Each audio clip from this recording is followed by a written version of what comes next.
games to none. The Chicago Bulls had it all locked up.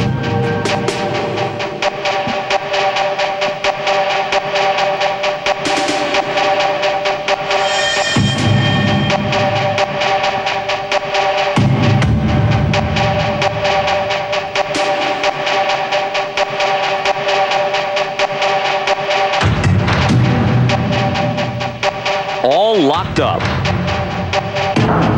And then came Game 4.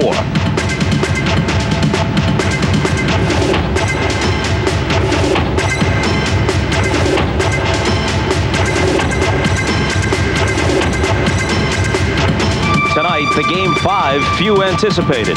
The Sonics have asserted themselves. And they've denied the Bulls a defining moment.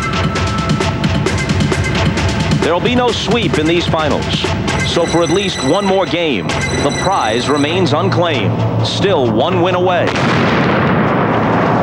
The Bulls hope that when the smoke clears tonight, they'll be taking the goods back home to Chicago. Game 5 next.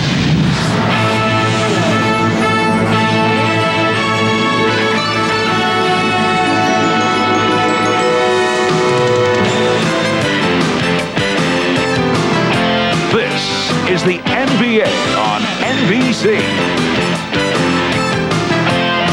The 1996 NBA Finals.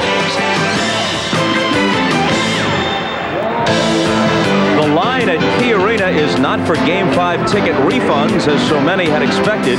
Instead, one more game for the Sonics on their home floor before some of the most exuberant fans in the NBA. One more chance to turn these NBA Finals upside down. Hi again, everybody. I'm Bob Costas. After losing Game 3 here by 22 points, the question was whether the Sonics could even make it interesting in Game 4. Instead, they herded the Bulls out of the building. Seattle played its best game in weeks. The Bulls played one of their worst games in memory. Of course, the Sonics had a lot to do with that. And in a 43-point turnaround, Seattle took Game 4 by 21. Sonics coach George Karl knows his team has waved a red flag in front of these Bulls, and he expects tonight's game to be played at a furious pace right from the opening tip.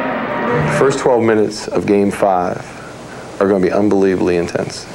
And if we can win that game of energy, I think we'll win a big part of the chance of being successful. We can play with the Chicago Bulls and beat them if we don't turn the basketball over. I think if we control the turnover situation, it's going to be a close game. At what point does this stop being about putting the best face on it, salvaging a game, playing well, playing for pride, making the Bulls sweat for it, maybe sending it back to Chicago? At what point does it stop being about that and start being about winning the series? I think if we win Friday night, they got to be serious about it. You know, they still have a luxury of throwing one game away, and that could be Friday. They don't want to get to Game 7, and so I think they're going to try to end it on Friday, and then they're going to try to end it in Game 6. But I'm just saying, if we handle their pressure, they're going to have to earn the win. Well, the Bulls tried to get back into Game 4 by pressuring the Sonics in the second half, but Seattle stood its ground. We're getting set for Game 5. Michael Jordan and the Bulls still trying to finish off one of the great seasons in NBA history, while Shawn Kemp, who's been the most consistent performer in these finals, looks to put the Sonics on his back and take this thing back to Chicago. We'll hear from our game announcers, Albert, Gukas, and Walton next. The tip-off for Game 5 about 10 minutes away. Back we come to Seattle right after these messages.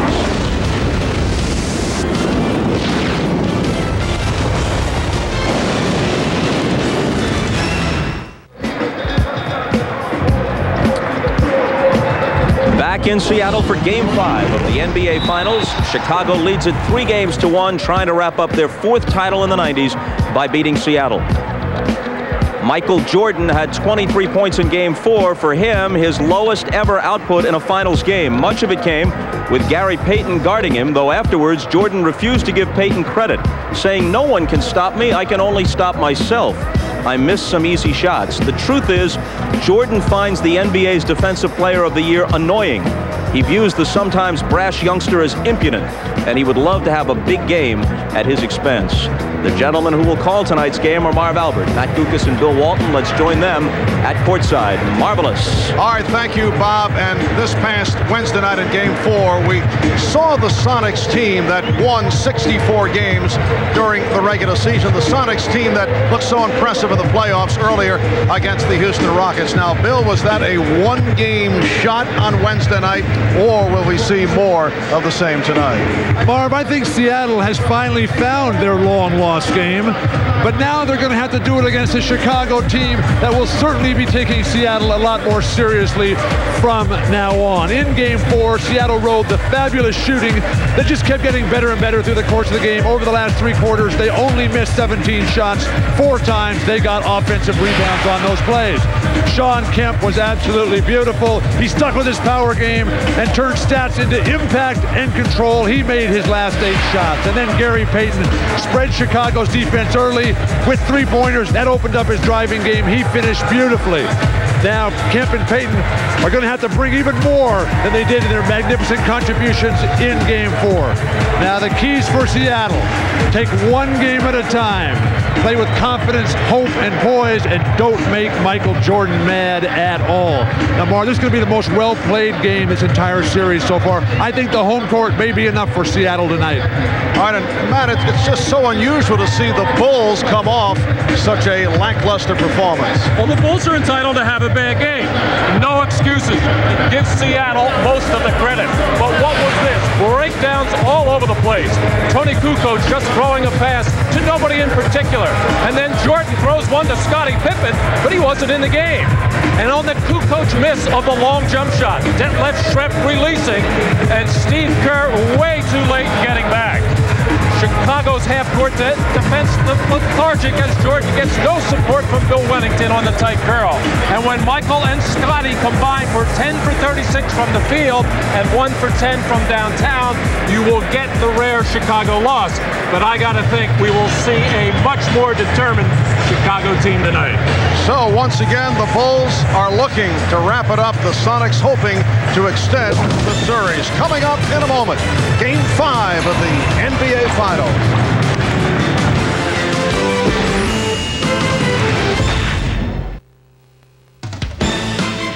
The NBA on NBC is brought to you by New Miller Beer, the brand new beer from Miller with big flavor that goes down easy. By Jeep, makers of the new Jeep Grand Cherokee, Cherokee, and Wrangler. And by Prudential, live well, make a plan, be your own rock.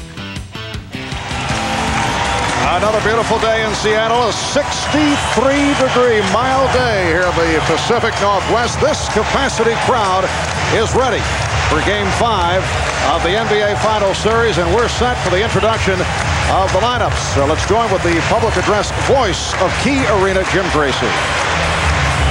Ladies and gentlemen, welcome to Key Arena at Seattle Center for Game 5 of the 1996 NBA Finals between the Chicago Bulls and your Seattle Supersonics. And now, ladies and gentlemen, time for the starting lineups. First of all, for the visiting Chicago Bulls. A 6'6" guard from North Carolina, number 23, Michael Jordan.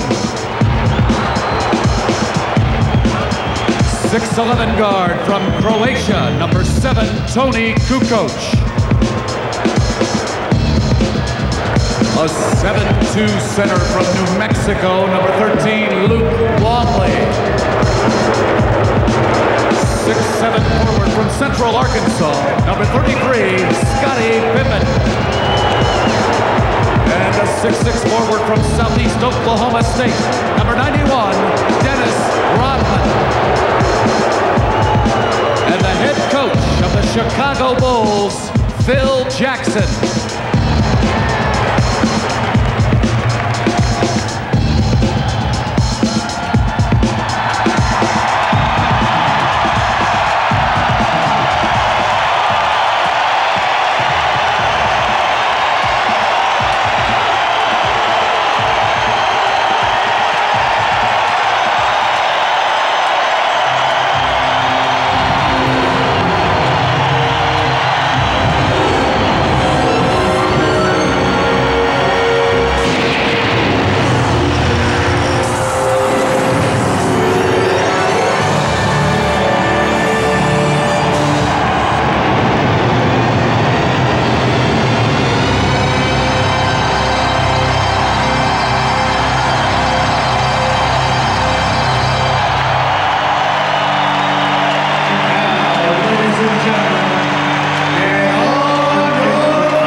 guard from Bradley University, number 33, Hersey Hawkins.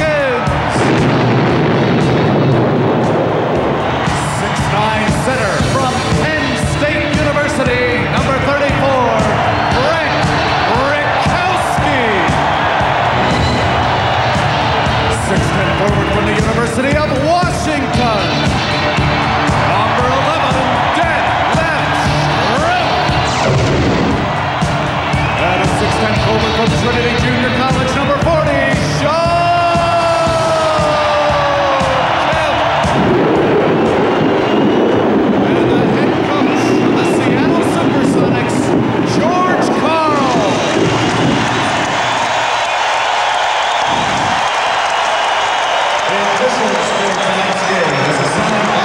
Well, once again, this crowd of better than 17,000 hoping to ignite the home team. And as always, we have double coverage on the sideline. Ahmad Rashad and Hannah Storm. Let's check in first with Ahmad. All right, thanks, Marv. Before Game 4, I reported that the mood on the Bulls team was worried about the Sonics. Now, after getting whipped by them in Game 4, Scottie Pippen told me, well, we have seen the enemy, and it's still us. We just didn't play very well. Now, everybody on this team is tested, and you want to talk about being really tested, that's Michael Jordan. I tried to talk to him about the game, and he just said, you know, I don't even want to talk about it. I'd rather express myself in the way that I play tonight. For the Seattle part of it, let's go down to Hannah. Thanks, Ahmad. Well, on this, the beginning of Father's Day weekend, an incredible sight awaiting George Karl on the bench as he came out before the game. This was a surprise engineered by his wife, Kathy, the presence of his 90-year-old father, Joseph Karl. Now, George told me he's asked Joseph to attend games hundreds of times, but he's been unable to come to a Sonics game in 4 years. He has a lot of trouble seeing and a lot of trouble walking, but he listens to every single game on the radio. George told me that his dad has always been his inspiration and will be again tonight for Game 5, as they hope to celebrate Father's Day a little early, because on the real occasion on Sunday, George hopes to be playing Game 6 in Chicago. Mark? Thank you, Hannah. An emotional moment at the Sonics bench for the Sonics head man, George Karl.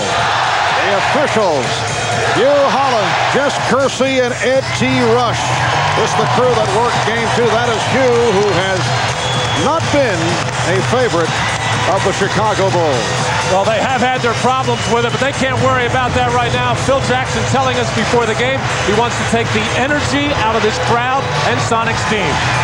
Luke Longley and Sean Kemp on the opening tip, controlled by Frank Rikowski, who is starting his second straight game. Irvin Johnson, the usual starter, did not start here on Wednesday night and has not seen much action in this series.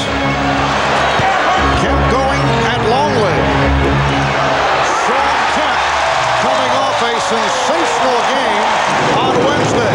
12 of 17, 25 points, and 11 rebounds, and he's given Seattle a 2-0 lead. Terrific way to establish yourself early. Go to a power move, make them respect that, then trick them later. Nice pass from Luke Longley for Tony Kukoc. Phil Jackson telling us earlier that Ron Harper will not play at all in the first half. Beautiful push by Rikowski to find Kemp.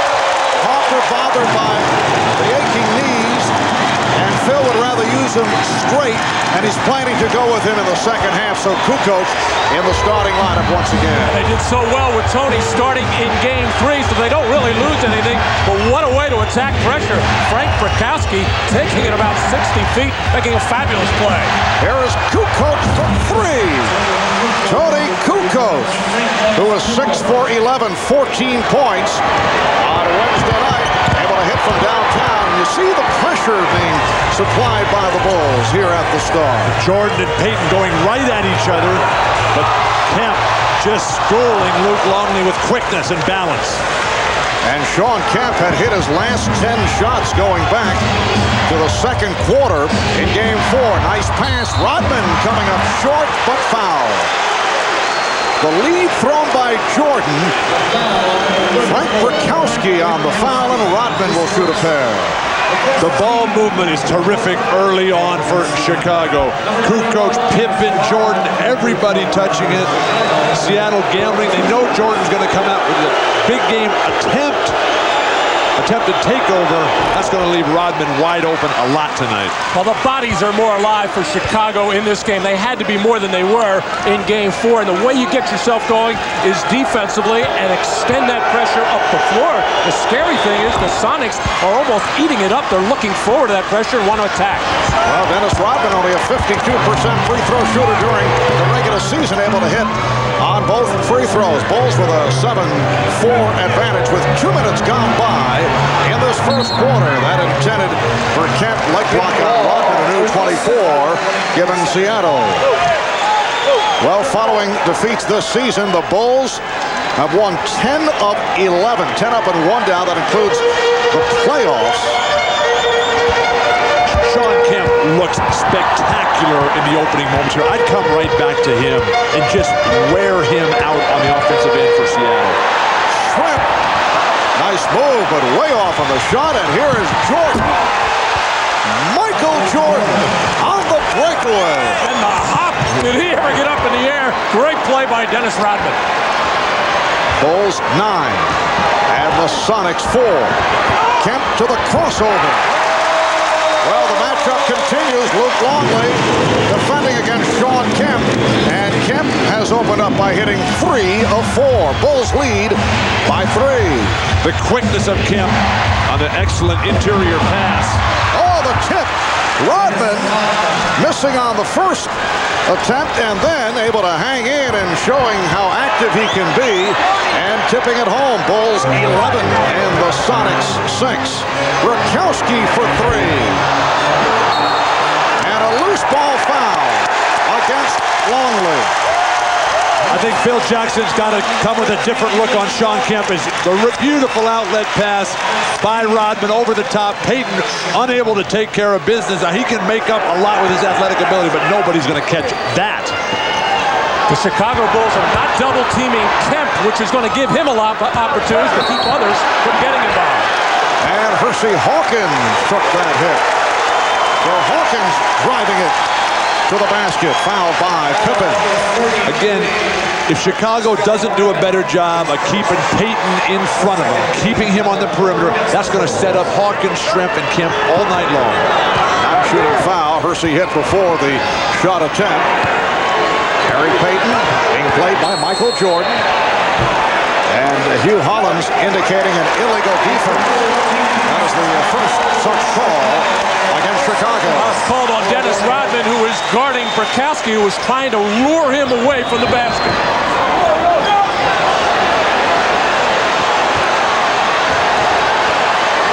Now Kemp posting up, facing the double team.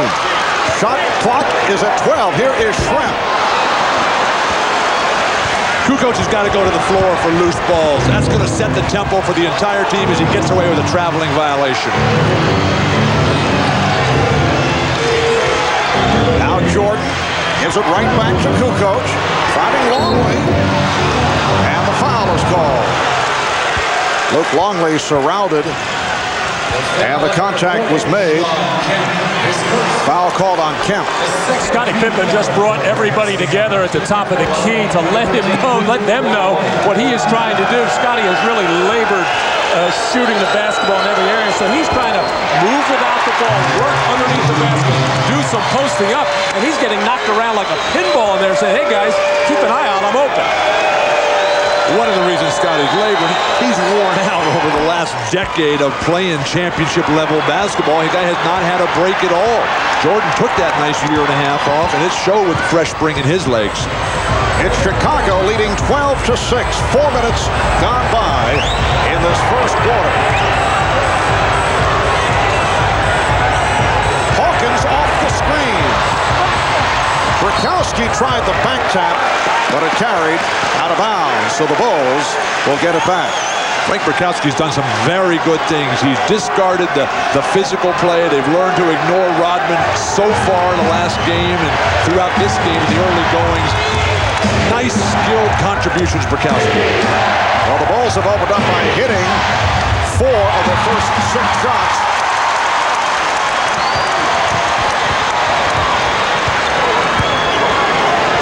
Here's Kemp on a pull-up. Yes. It's been all Shawn Kemp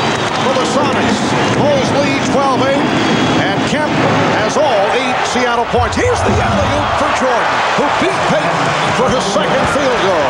And it's the Bulls by 6. Sonics get right back. They try to beat the Bulls in the transition. Schrempf keeps it alive. Now Payton being guarded by Pippen. So it is Jordan against Burkowski. Payton for 3. Rebounded by Hawkins. And the outside official, Hugh Hollins, indicating a kick ball against the Bulls. The Sonics will maintain possession as a timeout now is being called by George Karl. Well, a couple of times now, Michael Jordan has had the opportunity to take off and almost like on a trampoline. Perfect timing, perfect feed from Tony Kukoc as Michael Jordan, way above the rim, takes care of business.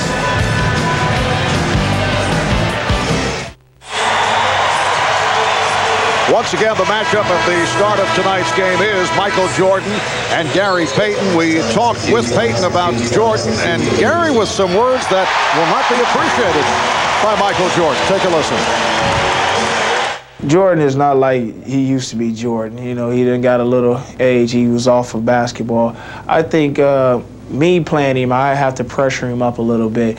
My best bet is to stop him is to really get him tired. You know, when he gets tired, you know, he doesn't take as many shots. A lot of people come and double him, and then, you know, he has to get a lot of rest. So I think if, you know, I keep trying to play him tough and go at him in both ends of the floor and get him tired, that's a big advantage to me. The foolishness of youth. Gary Payton, he'll learn to regret that statement. And Jordan gets inside, but could not convert. Rebounded by Burkowski. You know, it's one of those situations, you know what Gary Payton was trying to say, but probably should have pulled it back. I think Michael Jordan is better than ever. He's so much smarter, his skills are so much better, and he's not trying to play a game based on athleticism and individuality anymore. Shot clock at 5, Schrempf, he's been off. Rebound, Longley. Pippen with Hawkins getting back. We're halfway through the first quarter. Bulls with the ball up by 6 points. Kukoc for 3.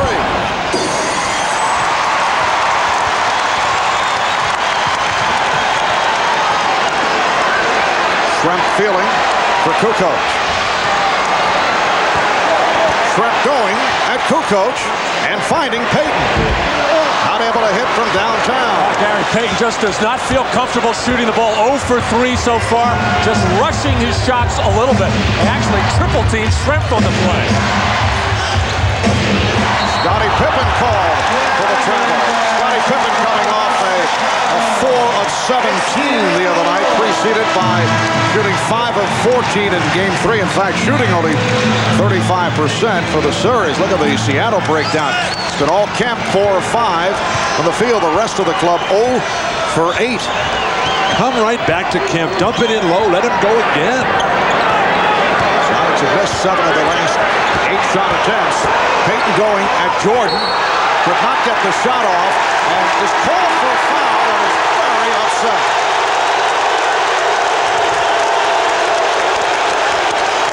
It was a good foul. Jordan went for the fake. Payton attacked while he was in the air.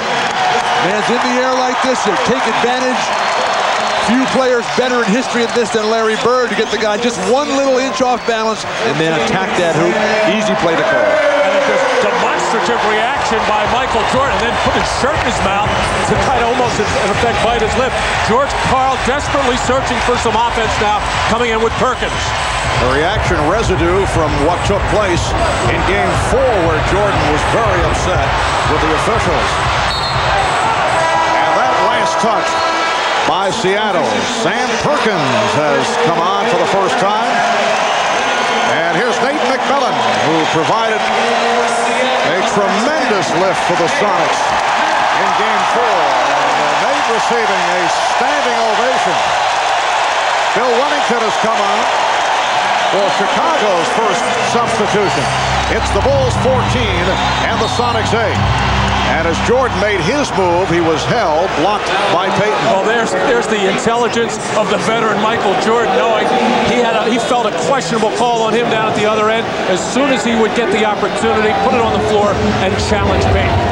But Kemp in a lot of trouble. He's the only guy that scored for Seattle. George Karl has to take him out for medical purposes. Not a good sign for Seattle. And you saw the stretching by Sean Kemp. Trying to get back into it. Jordan felt he was fouled. Instead, a travel is called. Traveling violation. A hard double team on the screen roll situation. And Brokowski coming hard. And Michael trying to split it, does so, but got tripped up and got out of control. 4.5 remaining in this first quarter. Scottie Pippen did not like that call. A hack on Pippen against McMillan, and for Scottie, that is his second. And frustration on the part of Scottie Pippen, mainly because he cannot get involved at all at the offensive end. Has not taken a shot yet, trying to get himself going defensively, putting this pressure on Nate McMillan, and just a little touch foul there.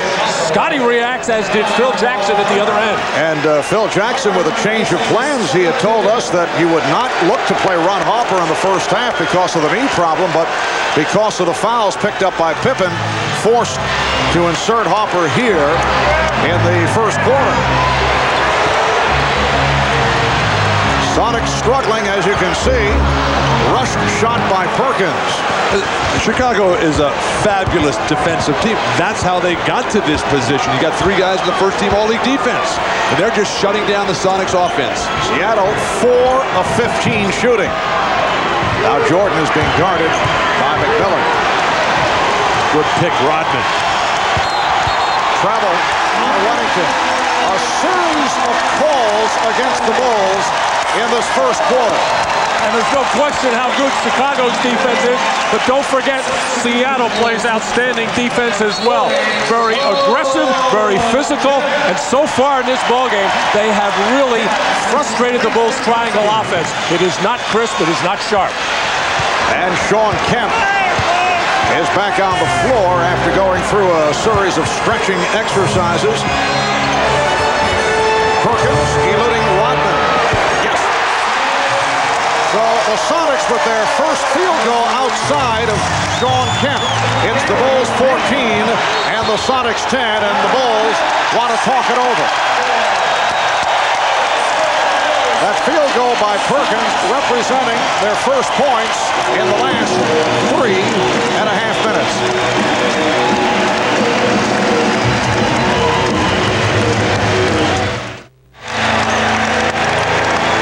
Scottie Pippen sitting down after collecting his second foul. He had said he would be more aggressive offensively tonight. You can see the struggle through this final series. He feels Wednesday night he was settling for shots instead of taking it to the basket, but as we touched on earlier, sore ankles and other injuries have certainly affected his quickness and his slashing ability. Well, Scottie was having a fabulous season up until around the All-Star break, and because of those injuries, his shot has really left him. He has been erratic this last third of the season. Steve Kerr has come on, and Steve, after having an excellent regular season and earlier play in the playoffs, has been off in the finals. Tony Kukoc with 7 points. Bulls lead 16-10. And that was a well-executed little play out of the triangle by Chicago, set up by the nice pick by Dennis Rodman. Payton and McMillan in the backcourt. Kemp, Trent, and Perkins are up front. So nice to see Michael Jordan up full court, 94 feet, man-to-man defense. Works like Scottie Pippen as hard as anyone on the defensive end. Seattle can't even get it in. They just did beat the 5 seconds. Nice pass, and Payton blows the layup. Steve Kerr intimidated him. Just under 3 minutes remaining in this first quarter. The Bulls lead by 6. Now Kerr played on the switch, shoots over Perkins. Kept alive by Jordan. Rodman really a non-factor in the first quarter here. Steve Kerr now 5 of 22 shooting in the series. Open shot for Kerr, and again way off. The save by McMillan. Perkins passed on the shot, and now Payton lays it home. What a job by Sean Kemp at midcourt handling the basketball against Michael Jordan. He gave him a little bit of a juke and then set up that fast break play. Longley is fouled. Longley going from right to left, held by Perkins. Percy Hawkins getting set to check back in. The decision-making ability of Sam Perkins, a complete player. Perkins can drain that three-pointer, but at the last moment on the shot attempt, dumped it down for the layup.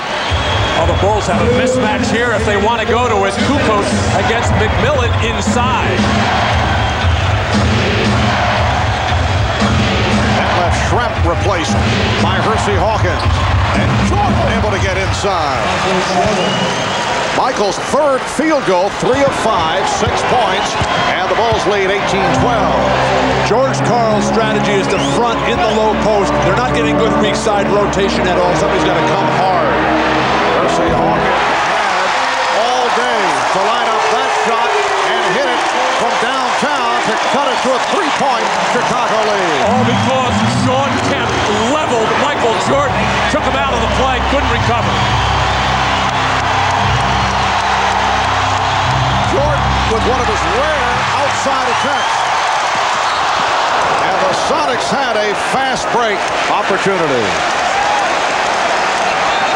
Now here's Michael Jordan in the post, and this is what the Bulls had trouble with in Game 4, that little lob pass on the little release, and they did not execute it very well, but Michael Jordan trying to get over the top. Sean Kemp kind of with a hip check. Scottie Pippen is back. Michael Jordan getting a rest. Michael telling us before the game that the Bulls need a lift from the bench, and they're not getting it. Steve Kerr is still struggling with the shot. We're just under 1 minute to go in this first quarter. Yes, and it counts. Putting the hold on Steve Kerr, and Hawkins will go to the line with a chance to tie the game. Clearly the best basketball that we've seen during the finals this year. Sonics in transition. Kerr giving it up on the offensive end, and then just flailing away Hawkins at the hoop. Lucky to get that foul. Looked like the offensive player initiated contact. 3-point play for Hawkins, who comes off a strong game on Wednesday. Sonics and Bulls tied at 18.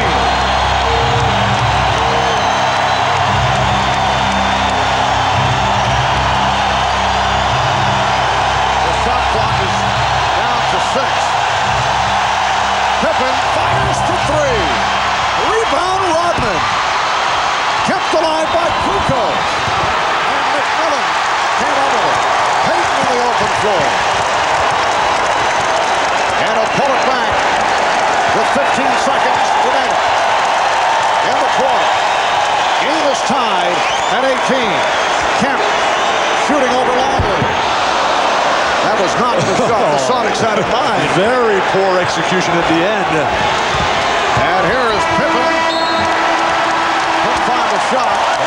But George Karl has to be very pleased with the Sonics coming from behind. This crowd is fired up once again. Sonics in the first quarter with 6 unanswered. And the game is tied at 18. You are watching the NBA on NBC.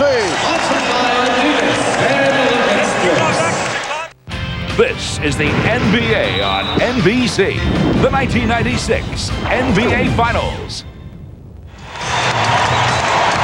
Welcome back to Seattle. We're getting set for the start of play in the second quarter. The NBA and NBC Sports have teamed up and created the official website for the NBA Finals at finals.com. Game previews, player bios, video highlights, latest news on these two clubs. Plus, during our broadcast of the Finals, fans around the globe can interact with our very own cybercaster, Steve Snapper Jones. There is Steve online with commentary and answering fan questions during the game. Check it out, the official website of the NBA and NBC Sports at finals.com.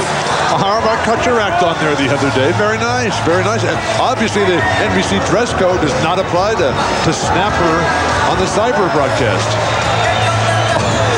This is too much. They can't find the game ball.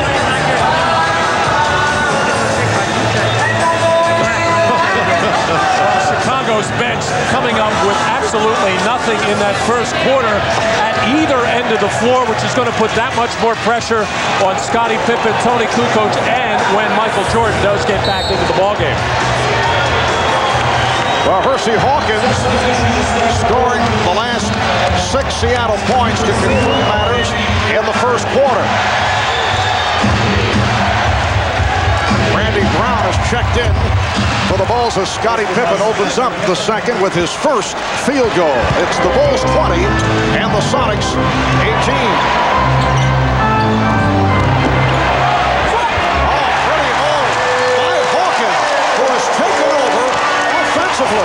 And the game is tied at 20. Seattle has just taken Steve Kerr apart, and he can't get anything back on the offensive end.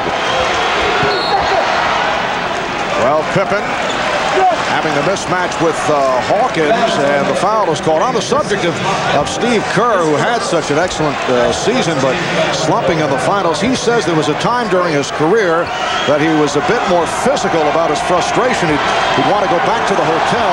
There's Kerr. Again, not able to hit. He'd want to punch holes in the wall, but he says he can't do that anymore because we stay in much nicer hotels these days. The way he's shooting it now, he might miss the wall. He is really thinking too hard out there. You can tell the way he's holding his follow-through.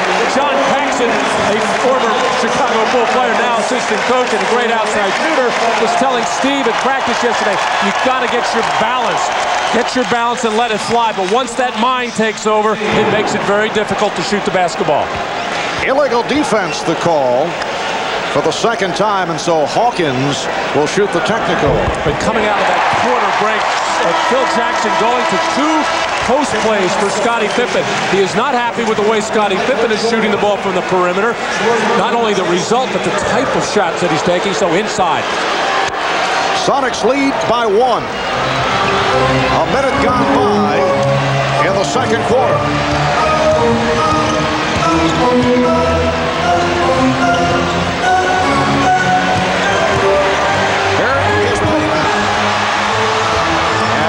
Jordan, who just returned, coming up with that loose ball. Randy Brown had a very strong game down the stretch, although in a blowout. Pippen again from in close. So Randy Brown earning the early playing time. The other day, very active, a lot of energy, and the coach is pleased with the play of Brown. Marv, it was his defensive play that got that ball back for the Bulls. Won't count. Foul called with Payton driving the lane and blocked off. I think Phil Jackson's going to go with Randy Brown more than Steve Kerr right now because Kerr just can't get it going.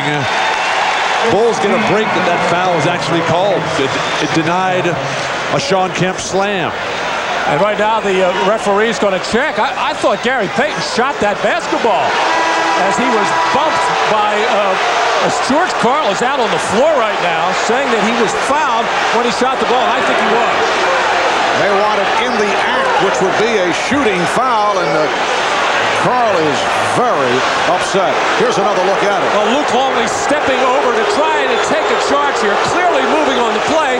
And since the ball didn't hit the rim or the basket, the officials felt it may have been a pass, but now they are correcting the play. And Gary Payton, a poor free throw shooter at 62% in this series, steps to the line. Well, Payton has been off from the field, only 1 of 6. And now 1 for 1 from the line. He has 3 points. But poor is relative. I mean, if Shaq did that, people would be ecstatic. 62% for a point guard is poor. Sonics lead 23-22. 2 minutes gone by in the second quarter. Longley lost it. Crowd was looking for a travel on Longley.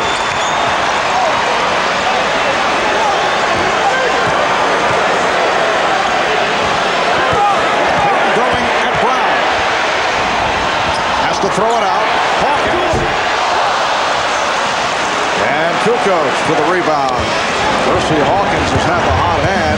He leads the Sonics with 9. Kemp with 8 points. Quiet start for Jordan. 3 of 6 from the field, 6 points. Shot clock down to 6. Payton played very well, blocked by Hawkins. Kukoc just didn't beat the 24. Rebounded by Perkins. Too slow by Scotty in making that play happen. He's got the mismatch against Hersey Hawkins. McMillan, yes! Nate McMillan from downtown and then hobbles back to the defensive end. Barb, I was talking to Nate. He said that his contributions had to be more than emotional today. He had to start playing good basketball again. That's very hard to do with that injury. Traveling violation on Scottie Pippen. A host of travels have been called against Chicago. Well, when you have a bad back and bad legs, it is so difficult to shoot the ball from the perimeter. But somehow or other, Nate McMillan in the last 2 ball games has been able to get his feet under him and still knock the shot down. He is playing really on so much emotion, so much adrenaline, and feeding off this crowd. It's the Sonics by 4. We'll be right back.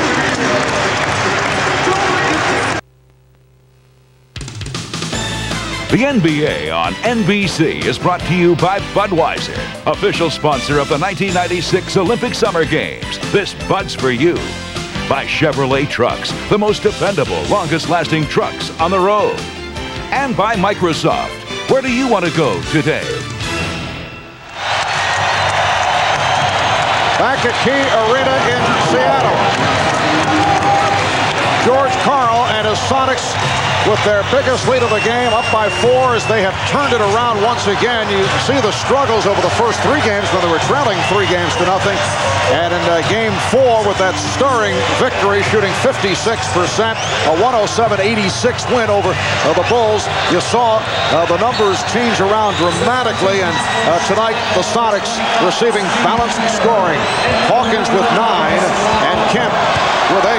The Bulls have led by as many as 6, and the Sonics now by 4 with 3.5 gone by in the second quarter. And a reaching foul is called on Steve Kerr. Well, Steve is trying to make up for some of the problems the season's having at the offensive end by being more aggressive at the defensive end. Although Hersey Hawkins, not known as a one-on-one player, still can take the ball to the basket and excellent using screens. Left Shrimp. Rebound, Sean Kemp. Rebounded by Luke Longley. Dennis Rodman continues to be a non-factor. Scottie Pippen is trying to shoot his way back into it. Michael Jordan, yes, and it counts. And he'll head to the line looking for his 9th point. Hugh Hollins in a discussion with a couple of members of the Sonics and maybe handing out a tee. The technical on Nate McMillan for throwing the ball at Dennis Rodman on a little bit of an exchange underneath. Dennis loves to just get tangled up. Dennis put the ball right in his midsection. I don't want that ball. Again, Dennis Rodman initiating the play, yet the second one so often the one detected. No question that Dennis instigated that, and then McMillan was the guy who was seen and was called for the technical foul. Seattle has really improved through this series at learning to ignore Dennis Rodman. It really came to the front in game 4 tonight. That was the first altercation, and now they come right back and tag Dennis. So the foul on Rodman, his first. Well, Dennis Rodman always aggressive on the offensive board there. That was a makeup call. That was for pushing the ball in Nate McMillan's stomach, but that was not a foul. Sonics by 1. Kemp looking to do it off the dribble, then try to backdoor pass, and it's a kickball. So the Sonics get the reset of the clock, a new 24. Sean Kemp's playing at a faster speed, and the rest of his teammates, they need to catch up to him. McMillan for Hawkins.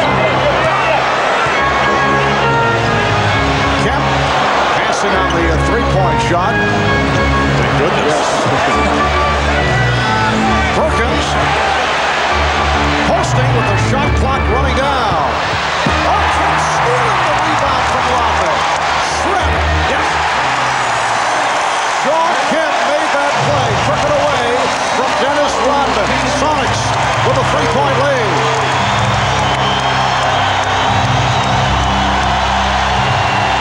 The crowd very much back into it. Longley from Jordan. Fouled by Kemp. Well, Dennis Rodman on the boards at both ends of the floor does such a good job of not necessarily jumping high, but tipping the ball to himself. There he does a good defensive job, and Dennis just trying to tip to himself, but the quicker, stronger Sean Kemp actually pulling a Rodman play on Dennis himself, the save, and getting the deuce for Shrimp. Dennis does not look sharp. He almost looks old tonight. He is 34, 35. He has hit the 35 mark, Bill, to be precise, and has not been as active as we usually see. Well, you would think that after that embarrassing moment of Game 4, that Rodman and Pippen and Jordan would come out with so much energy and so much enthusiasm in spring. We've seen it with Jordan. Pippen's had some good plays. It has not been there from Dennis Rodman tonight. Sonics 28, Bulls 27. Marv Albert, Matt Lucas, Bill Walton with the bottom shot. Hannah Storm working the sideline. Foul is called. Sonics looking for a goaltend. Bob Costas with us. We'll hear from Bob at halftime. In fact, a close-up look at that man, George Karl. Bob sat down with George, who always has intriguing things to say. Luke Longley is called for his third foul, and Sean Kemp will shoot a couple. Kemp on the line for the first time tonight. He's been fabulous from the line throughout the playoffs. He has made 13 in a row so far in these finals. And he is so active around the basket, so difficult to defend, and it's a tough decision for Phil Jackson to really take that double team off, because you know you're going to give up points and you know you're going to give up free throws to this man, but what you do is keep other people out of the game when you don't double team. And so marvelously conditioned as well as Luke Longley's getting an earful from Phil Jackson. Sean Kemp can play all day like Michael Jordan, and as the strain of the playoffs wears on, he'll continue to shine. Yes! And it counts. So Michael getting very serious here in the second quarter. Another three-point opportunity. Jordan going to the left hand against McMillan, and then able to hit. Draws the foul. We'll be back in a moment. Well, Dennis Rodman showing the frustration that he's going through right now with the way he is playing and the way the team is playing at this juncture. But Phil Jackson, who has been so careful to avoid public confrontations with Dennis Rodman, going over there and settling Dennis down. Actually, before that, Michael Jordan had some words with Dennis out on the floor about banging the ball, knocking it away from the referee, saying, hey, just play basketball. Seattle has come all the way back, and they're playing such good ball right now. Sonic basketball, terrific defense. They need more offense out of guys other than just Kemp. They haven't made a lot of shots tonight, Marv. They've already missed 18 shots in this game. The last three quarters of Game 4, they only missed 17 total. 11 of 29 from the field, 38%. Bulls now 44%. Jordan completing the three-point play, so he has 11. And the game is tied at 30. Some light pressure being shown now by Chicago. Gary Payton is back, handling against Michael Jordan. Payton and Hawkins and McMillan in the three-guard setup along with Kemp and Shrimp. 6.5 to go in this first half. It is Game 5 of the NBA Finals. Sonics trying to stay alive, hoping to send the series back to Chicago. It won't count. Foul before the shot attempt. And the Bulls, of course, trying to wrap it up here in 5 tonight. Foul was called on Rodman. That is his second. And the Bulls are now over the foul limit. The Sonics have 4 team fouls. And a delay of game warning on Chicago. They've switched Dennis Rodman now with Longley on the bench. He wasn't getting it done. The next choice. Oh, that's an initiation of contact by the offensive player, Sean Kemp, who was standing right there. The play called, though, on Dennis Rodman. Well, Dennis Rodman does such a good job of guarding bigger, stronger players. Like a Shaquille O'Neal, I say good job, that's all relative, because he has a good low base and knows how to play post defense. The problem regarding Kemp is he's quick and explosive. So Sean Kemp finally misses from the line. Sonics lead 31-30. Good defense. Making him bring it back away from Jordan. Steve Kerr getting the playing time here in the second quarter. Nice feed from Kerr to Kukoc. Tony Kukoc continuing his consistent scoring right throughout the finals. And the Bulls now lead 32-31. Kukoc with 9 points.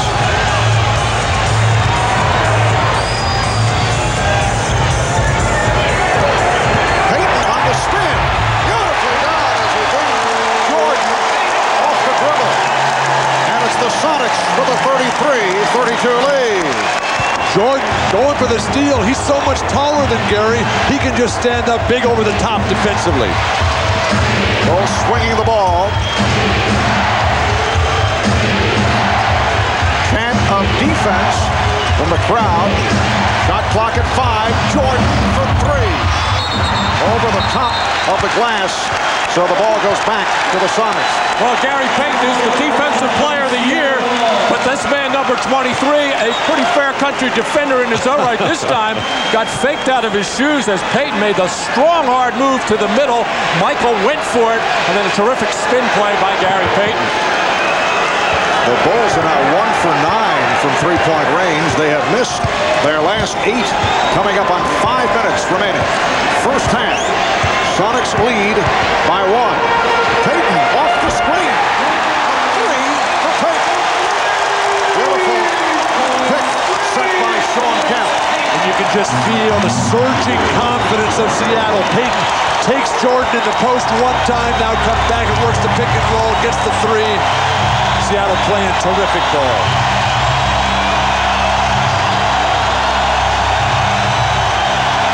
Shot clock down to 5, and a foul on McMillan. McMillan involved with Pippen is called for a hold. Seattle is now over the foul limit. Well, Gary Payton was talking about the importance of making Michael Jordan work at the other end of the floor, because you know you got your hands full, and that's what Gary has tried to do. He's starting to feel it right now and appealing to the crowd, and it doesn't take much to get them involved. Yesterday, Michael Jordan was telling our Jim Gray and Julius Erving that after being taunted somewhat by Gary Payton in games 1 and 2, game 3, Jordan said Payton asked him only one question: "Can I have your shoes?" Jordan said, "No, maybe some other time." Talk about timing. So Nate McMillan headed back to the Sonic locker room. They'll work on Nate. That has been the procedure with the bad back and the hamstring problem, which comes from the back injury. Sonics lead 36-34. 4:25 to go in this first half. They can swing Perkins into the low post on Scottie Pippen right here. Payton. And Rodman in a battle. And last touched by Kemp. Sean Kemp is working so hard on that offensive glass, the position, the fight. You see him hit low to establish that position, and then these are the 2 guys that jump the most times for any single ball going head to head. Beautiful.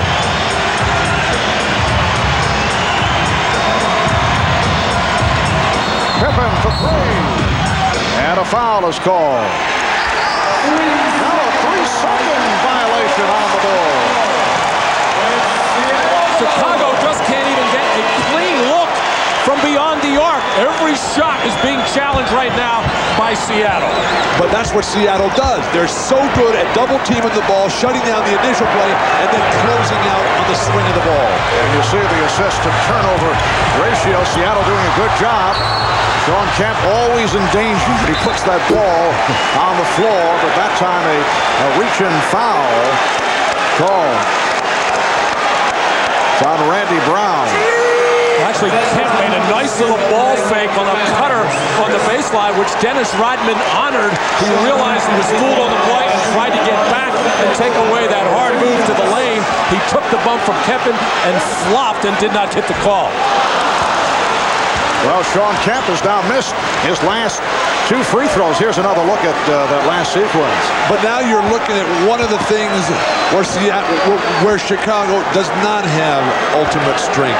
Guarding a post-up player who can also put the ball on the floor, like a Sean Kemp, like an old Kevin McHale from the Celtic days, like a James Worthy. They can do it with Shaq because they have all those big guys in the centers who come in and just push and shove. They can't use those guys against Sean Kemp. Sonics by 3. 3.5 remaining in the half. Brown tried the three-pointer. Kemp had the dribble knocked away. Recovered by Payton. Here's Slim.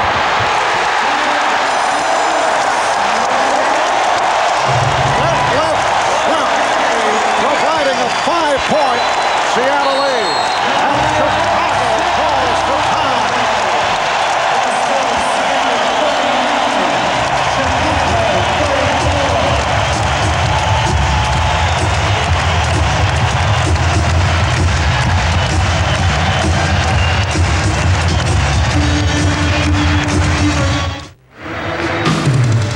Welcome back to Seattle, and here's what's coming up on the Prudential Halftime Report. We'll bring you my conversation with Sonics coach George Karl. He'll talk about his future here in Seattle and about the one job he craves above all. We'll also get a report on round 2 of the U.S. Open played earlier today at Oakland Hills outside Detroit. And we'll look ahead to tomorrow's U.S. Olympic track and field trials. We've got 2 hours of coverage in prime time as Carl Lewis, the 8-time Olympic gold medalist, vies for a spot in the 100 meters. Right now, the Sonics lead the Bulls by 5. Back we go to Marv Albert, Matt Kukas, and Bill Walton. Marv. Thank you, Bob. An 8-2 run by the Sonics, which has opened up their biggest lead, a 5-point margin. 3:12 remaining in the second quarter. The key, only 2 turnovers thus far for Seattle. Chicago has turned it over 7 times. And we talked at the end of game 4, Marv, about Chicago having to fight these guys off back from square one. Jordan able to deliver out of the timeout, but this crowd is so wild, so raucous, they will not let their Sonics stop pushing tonight. Michael Jordan with 13 to lead the Bulls. Sonics 39 and the Bulls 36. Now Kemp being played by Wennington, and he's called for a travel, trying to back his way, and steps called. Only the 3rd turnover, however, for Seattle. One of the reasons why they've been leading in this ballgame. And also the fact that they just have been quicker than Chicago overall with loose ball. And it's tough. Chicago forced to take Dennis Rodman off Sean Kemp down low, having to come with beef in Wennington. And here is Wennington. David Wingate, who saw playing time in game number 4, made his first appearance. Here's Wingate looking for the 3. Perkins with the rebound, but a foul, loose ball foul is called. Not a good shot by David Wingate, coming off the bench, ice cold. First time you get your hands on the ball, you got to look to just make a quick pass or a cut. You don't want to be raising up for a 20-foot jump shot in that situation. Here's Frank Rakowski, who started the game, although he has not played much in this first half. He returns, replacing Sam Perkins, who just collected his 3rd foul. Marv, it's amazing to me that Seattle's only got Sean Kemp 7 shots. Yeah, they are dumping it down to him a lot. He has taken 6 free throws. Sean Kemp, he's playing so well, so far above everyone else, his teammates. He should be taking at least 15 shots in this first half alone. Bill Wennington in his 9th season out of St. John's, spent 5 years with Dallas, a year with Sacramento, a couple of years in Italy, signed with the Bulls as a free agent. It's his 4th year with Chicago and has been very effective coming off the bench, particularly in the playoffs. Well, I thought Hersey Hawkins had a nice little run there at the end of the first quarter to chip in with the scoring, and Gary Payton has since come alive.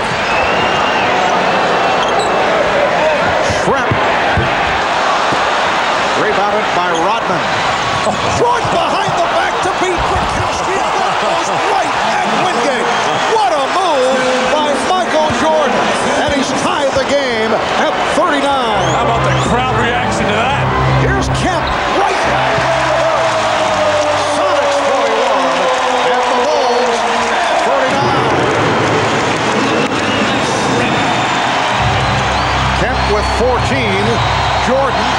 15.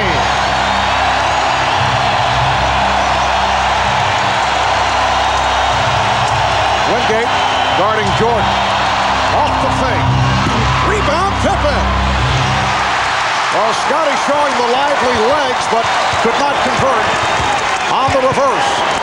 Just not the second jump, though, for Scotty, who's, Jordan beaten badly back forward defensively. Harry Payton got the step on Michael Jordan, and it's the Sonics by 4, coming up on 1 minute remaining in the first half. Jordan now played by Schlepp, and away from the ball, foul being indicated by Jess Kersey. Well, on the fly pattern to Michael Jordan on the catch, realizing he had a defender there, able in midair to collect himself, go behind his back, and gather himself and still finish the play. A spectacular Michael Jordan play. A little bit of everything. You go high to catch the ball, you land, you change direction in midair. 2 or 3 different times. You shoot on the way back down. That guy's pretty darn good. Once again, the keen observation by Bill. David Wingate picked up the foul, putting Scottie Pippen at the line. So Pippen is now 2 of 3, has only 6 points, 1 rebound, 1 assist in his 20 minutes of play. John Sally replacing Bill Wennington. Phil Jackson realizing Wennington cannot handle Kemp inside, and consequently the rest of the Bulls defense always looking to help out. That's why they're leaving openings. Sally the better defender. Again, the pressure against Payton. First it was Jordan, and then Pippen, and Payton able to handle it. Rakowski tried to hit the cutting Payton, but that pass off the ball. That was a beautiful pass, I thought, though, Marv. Payton just not ready for it. And here is Steve Scheffler with an early entrance to give Sean Kemp a rest. The reason we're seeing Scheffler at this point is because Perkins has 3 fouls, and George Karl wanted to get Kemp out of there. Did not want Kemp to pick up a 3rd before the half. Like good isolation, Scotty should just take him right to the hole. Tony Kukoc. Well, Kukoc going at Scheffler, called for travel. Very anxious to set it up in the post-up mode. So the Sonics get it back with a half minute to go in this first half. 22nd timeout taken by Seattle. It's the Sonics by 3, and once again receiving a standing ovation. 22nd timeout has expired. Here are the Bulls moving back onto the floor. Michael Jordan, 7 of 12, 15 points, 9 of his 15 in the second quarter. Sean Kemp sitting down for the final half minute of this first half. He leads Seattle with 14. Gary Payton, after the slow start, coming on with 9 of his 11 in the second quarter. Good psychological move right now would be to let Gary Payton go right at Jordan, but they can't even get the ball inbound. Well, how disappointing. Rare turnover, though, by the Sonics, who have handled the ball very well in this first half. But the Bulls get it right back, setting up for a final shot of the half. Jordan fires. And the Sonics lead by 1. 10 seconds to go. First half. We are down to 5. Pressure on the ball, slowing up Payton, able to penetrate. And that is the end of the first half. And the Sonics are hearing it from the crowd. The Bulls at one stretch led by 6. Sonics able to come from behind. They have a 1-point lead at the half. Back in a moment with Bob Costas and the Prudential halftime report.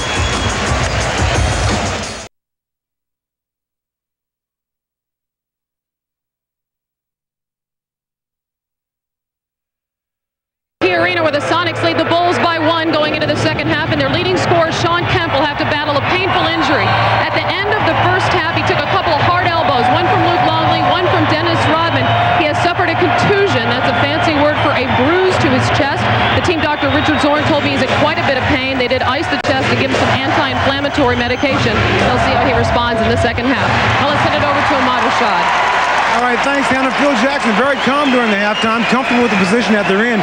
He wants his team to be more patient on their offense and try to get some backdoor plays because Seattle is overplaying them. He also emphasized the importance of making their free throws. Marv?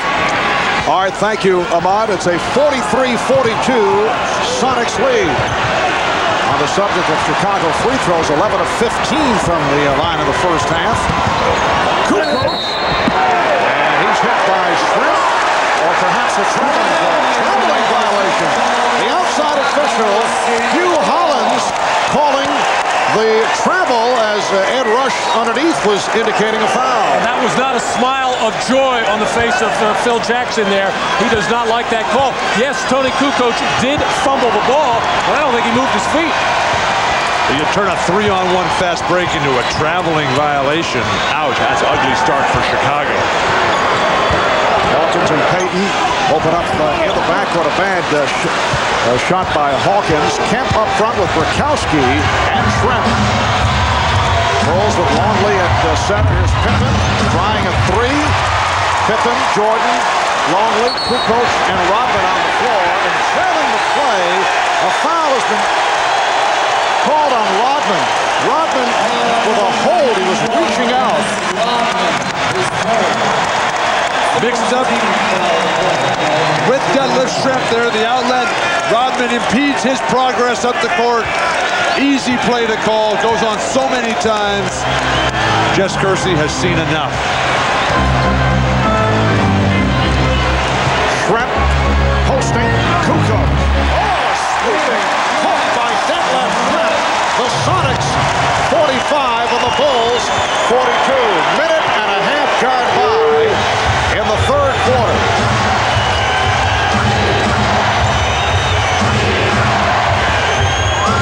Longley, yes, Luke Longley with his first field goal. And the Sonics now lead by 1. Kemp, yes. And it's Seattle with a 3-point advantage. 16 points for Sean Kemp. Seattle played really solid basketball throughout the first half. Sean Kemp, not enough shots. That's just his 9th for the game. Plus Perkins has 3 fouls. Other than that, beautiful. Michael Jordan's script.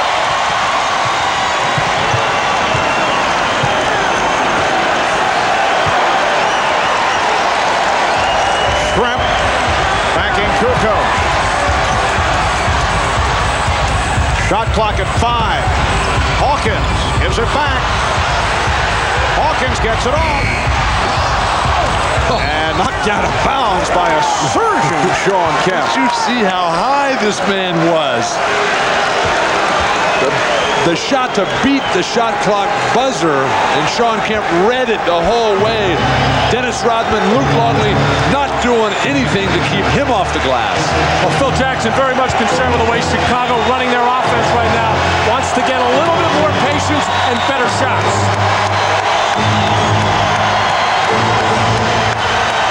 Kukoc pass on the 3-second violation that was caused by the hesitation by Kukoc.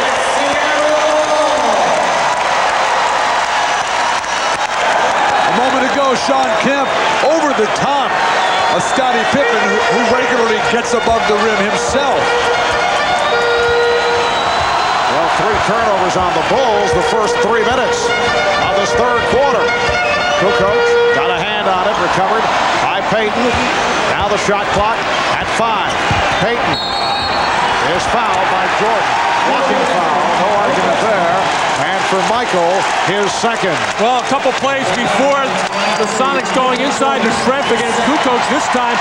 Tony did a much better job to stop that.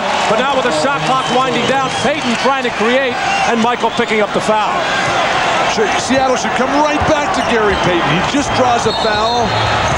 Double foul away from the ball. Brakowski and Rodman uncalled for. Well, something here beginning to brew. They were quiet earlier, but Brakowski and Rodman getting involved. Well, Dennis puts his chin and face right under the forearm of Brakowski, and Brakowski trying to create some space for himself can do nothing but hit Dennis Rodman. the fourth on Dennis, and that spells problems, big problems, for Chicago. Well, suddenly the Bulls are facing a difficult situation. You have 4 on Rodman, who is apparently drew blood, and that's what he is complaining about. You have Ron Harper, who is hurt because of the aching knees, has seen limited action. You have a situation with Scottie Pippen obviously hurting, and he is off his game. And the Sonics have a 3-point lead as they look to come back into the series, hoping to send it to Chicago for a 6th game Sunday. Finding Hawkins, the Sonics with a 49-44 lead. Kemp one time with the pass, Gary Payton with the taking of Michael Jordan. Sonics playing their game. And here is Jordan, too strong. Rebound Smith. Kemp ahead of the field, and he is fouled by Pippen. And Kemp hits the floor. And right after that play, as Rodman came in, gave a little extra bump to Gary Payton, who objected to that, got right up into Dennis Rodman and re-bumped him. The Sonics are so much better when they are just playing free and loose and reacting to whatever the situation is rather than set stuff. Pippen just trying to stop the easy lay-in. And then right after this, Rodman and Payton right in each other's chest. The Sonics have outscored the Bulls 9-2 in this third quarter, and we may have reached the point where the Bulls need Michael Jordan to try and take over. They are down by 6. 8:02 to go in the third. We'll be right back.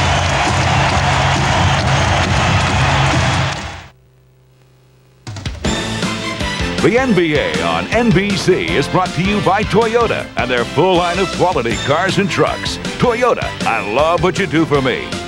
By Castrol Syntec Blend, added protection for severe driving conditions. And by Miller Lite, with a great taste of an ice-cold Miller Lite, life is good. Welcome back to Seattle.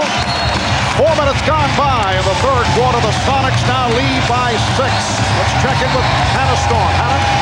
Marv, a few moments ago I told you about the elbows that Shawn Kemp took to the sternum. It is still very sore. Trainer Frank Ricardo told me that Shawn is going to have to continue to keep an ice pack on that chest to try to numb that injury for the remainder of the game, but he certainly appears to be playing just fine. Marv? Yes, he does. Look at the stat line. 6 of 9 from the field, 5 of 7 from the line. He had hit 15 straight free throws at one stretch. 5 rebounds, 17 points in all for the 4-time All-Star in his 7th NBA season. Shawn Kemp, who has come such a long way during the course of the playoffs. In terms of perception, how I'm sure he's being received around the country. Well, he's turned his incredible physical capabilities into impact, control of the game. He's playing with discipline, not trying to do anything wild out of his repertoire, but you can just see how this whole thing has turned around. Seattle's coming out. They're anxious to get back out on the court. In Chicago, they're walking around with very long faces right now. Foul on Trent, and the Bulls will get a new 24. It is a 7-point Sonic lead. It represents their biggest lead of the game. They double up on Kukoc. Pippen. Scottie Pippen. Nice move. Passing on the outside shot and going to the drive. During that last time out, Phil Jackson spent about 95% of it just talking with his assistant coaches away from the team. I think he wanted the players themselves to start to get together and figure this thing out for themselves. This is not so much about strategy and X's and O's for Chicago. They're just being out-hustled at this point. Here's Pippen. Not able to find the range, but Rodman able to keep it alive. Pippen is now 3 of 9 from the field. Jordan off the screen. That was a 3-point attempt, and he was fouled. He will go to the line. Although Jess Kersey and Hugh Hollins involved in a discussion, and it is called a shooting foul. That was the point of the discussion. Foul on Payton, his second. I think part of the discussion was here is that maybe Luke Longley or somebody else got fouled on the screen in that situation, but clearly Michael got ticked on the shot attempt. But why foul him? Chicago's 1 for 11 from behind the three-point line tonight. Make him make one before you start jumping at him. Never foul jump shooters. So Michael Jordan with 3 free throws. He has 18 points in all. He's coming off the 6 of 19 the other night. Chicago Bulls fans like to point to the 1993 conference finals against the Knicks. Jordan 3 of 18 from the field in game 3. And then in game 4 came back with 54 points on 18 of 30 from the field.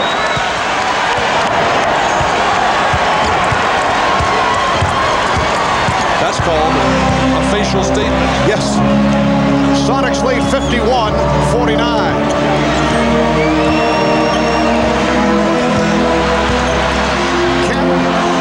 Kemp on the recovery. Hawkins keeping it alive. He's called for a violation. A good defensive sequence on that trip by Chicago, mainly because Jordan applied the pressure on Payton, made him lose a lot of time, and by the time Shawn Kemp got the ball, the defense of Chicago was set, forced a tough shot. And Rodman just cannot get into the rhythm of this game.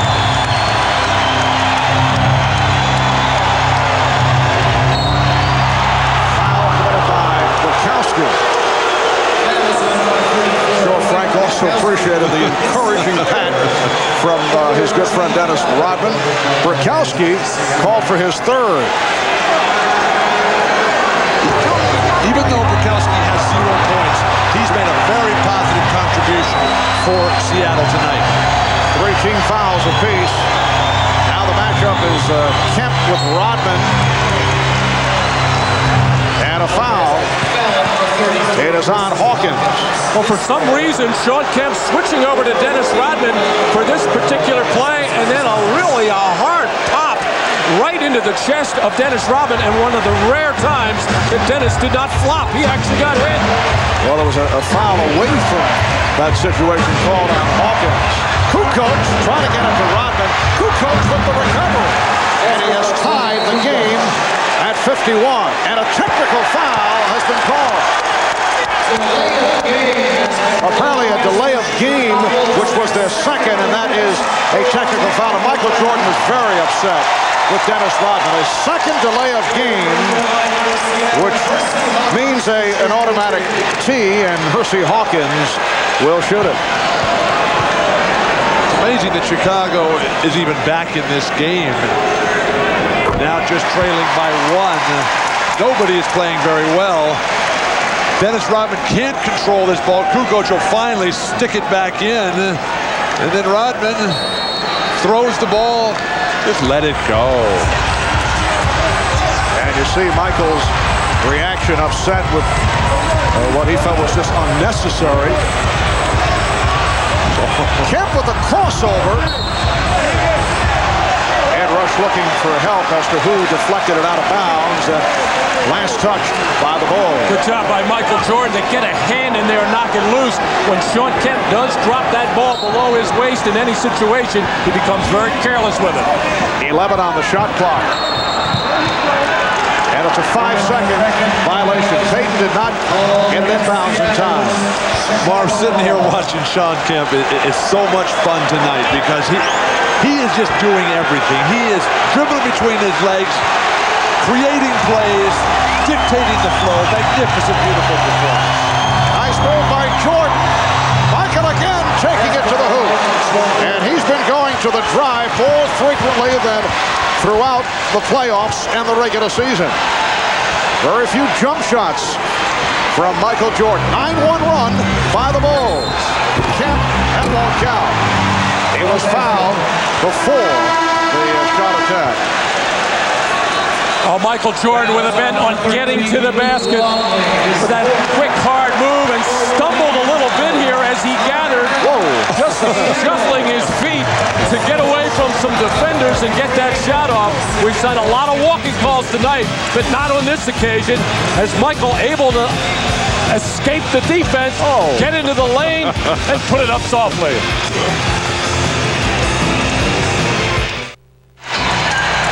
A reminder, tomorrow, 12:30 p.m. Eastern, NBC Sports will continue its coverage of the 96th U.S. Open. The current leader, Payton Stewart, 2 under par. He'll be trying to hold on to his 1-stroke lead over the rest of the field. Greg Norman with a 66 tied for second place at 1 under. How will Greg handle it the rest of the way? The 96th U.S. Open from Oakland Hills Country Club tomorrow, 12:30 Eastern, 9:30 in the West, right here on NBC. Let's check in with Ahmad Rashad. All right, thanks, Marv. During that timeout, Phil Jackson telling his team just to maintain their poise. The one thing he didn't want to happen is let the game run away from them right now. Just continue keeping their poise. They're in good shape. Marv? All right, thanks, Ahmad. Bulls with a 1-point lead with 5:05 remaining. In this third quarter, 3-second violation called, and the Bulls will get it right back. That was on Sean Kemp.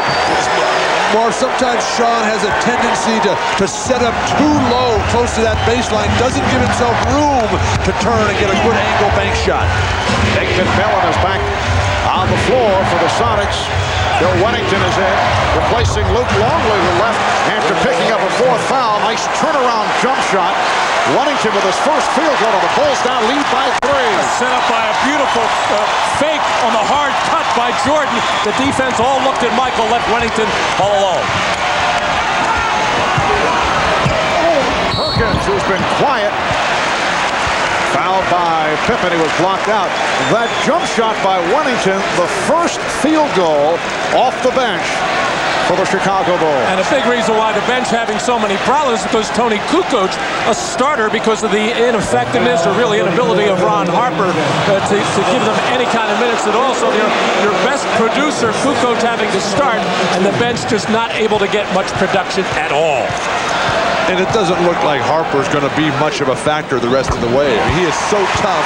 He's got that impingement syndrome in the good knee, the one that was not surgically reconstructed. Is the bench scoring not much from either squad. Time to go with the big guns. Ron Harper, a very important player for the Bulls right throughout this playoff run, in particular from the defensive end, and also was able to contribute offensively. Bulls lead by 1. 11-3 run by Chicago. Good pressure by McMillan. Shot clock at 6. The Seattle defense, that's what we've seen all year long. 64 victories in the tough Western Conference, 10th best record of all time. They're pushing, they're swarming, forcing Chicago into careless turnovers. This is about as animated on the court in public view we've seen the Chicago Bulls, showing the concern. Players talking to each other, screaming at each other. Here is Schlepp. Yes! Three-pointer for Daniel Schlepp. And it's the Sonics 57, the Bulls 55. 3:40 to go. Third quarter.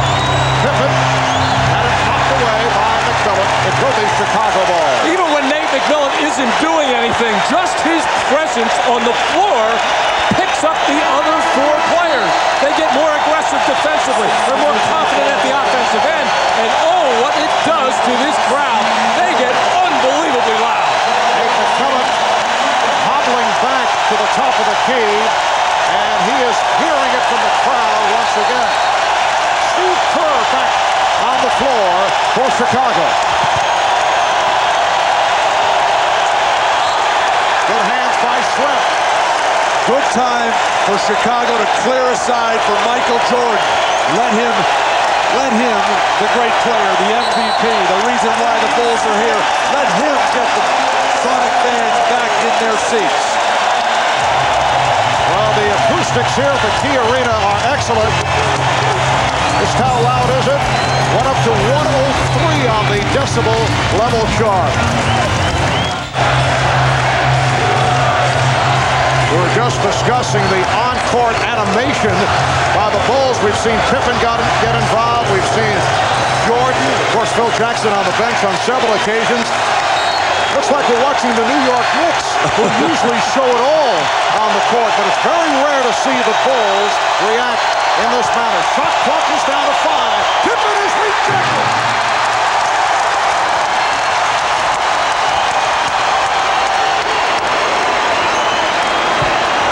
They double up on Kemp. Perkins for the scoop. Yes! But it will not count. The foul before the shot attack. Marv, it's time for Scotty and Michael Jordan to stop pointing at their teammates. Scotty's got 9 points. Michael Jordan 22, which is very good in this extremely low-scoring game.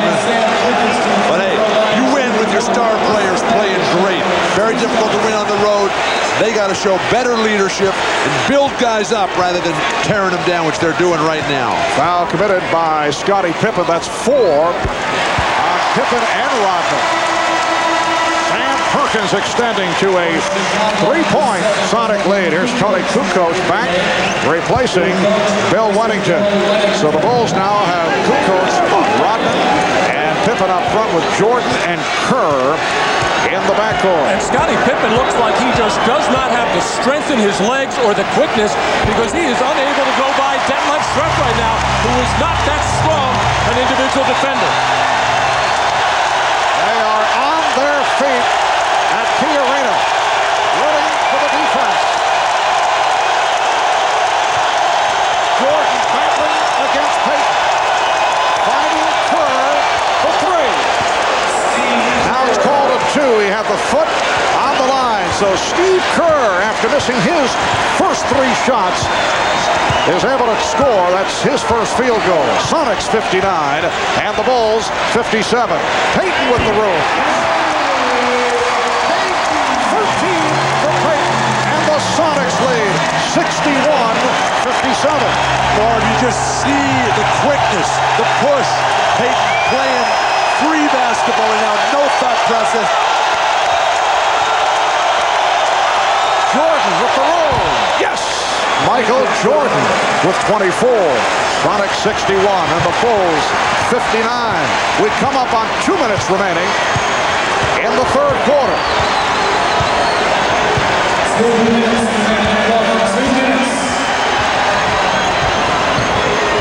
Shot clock at 5. Payton for 3. Air ball handled by Rodman. Oh, look out. That pass thrown behind Jordan, saved by Kerr. And here is Jordan.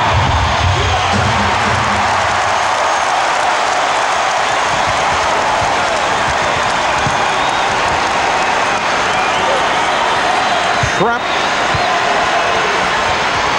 Kemp. Kemp. Called. Let's see. Called for the charge, and that is his third foul. And a risky play that time by Dennis Rodman, who's playing with 4 personal fouls. Really had to get the feet over there very quickly. And the big question is there, did he have him there? I don't think so. He got a ball. He got a break. You think that's a defensive foul? Chuck it ran over it. Non-call. That's an offensive foul all the way. Jordan. Pippen. Kukoc shooting. And left front to the boards. We come up on 1 minute remaining in the third. Sonics with the ball and a 2-point lead. Perkins going at Kukoc and foul.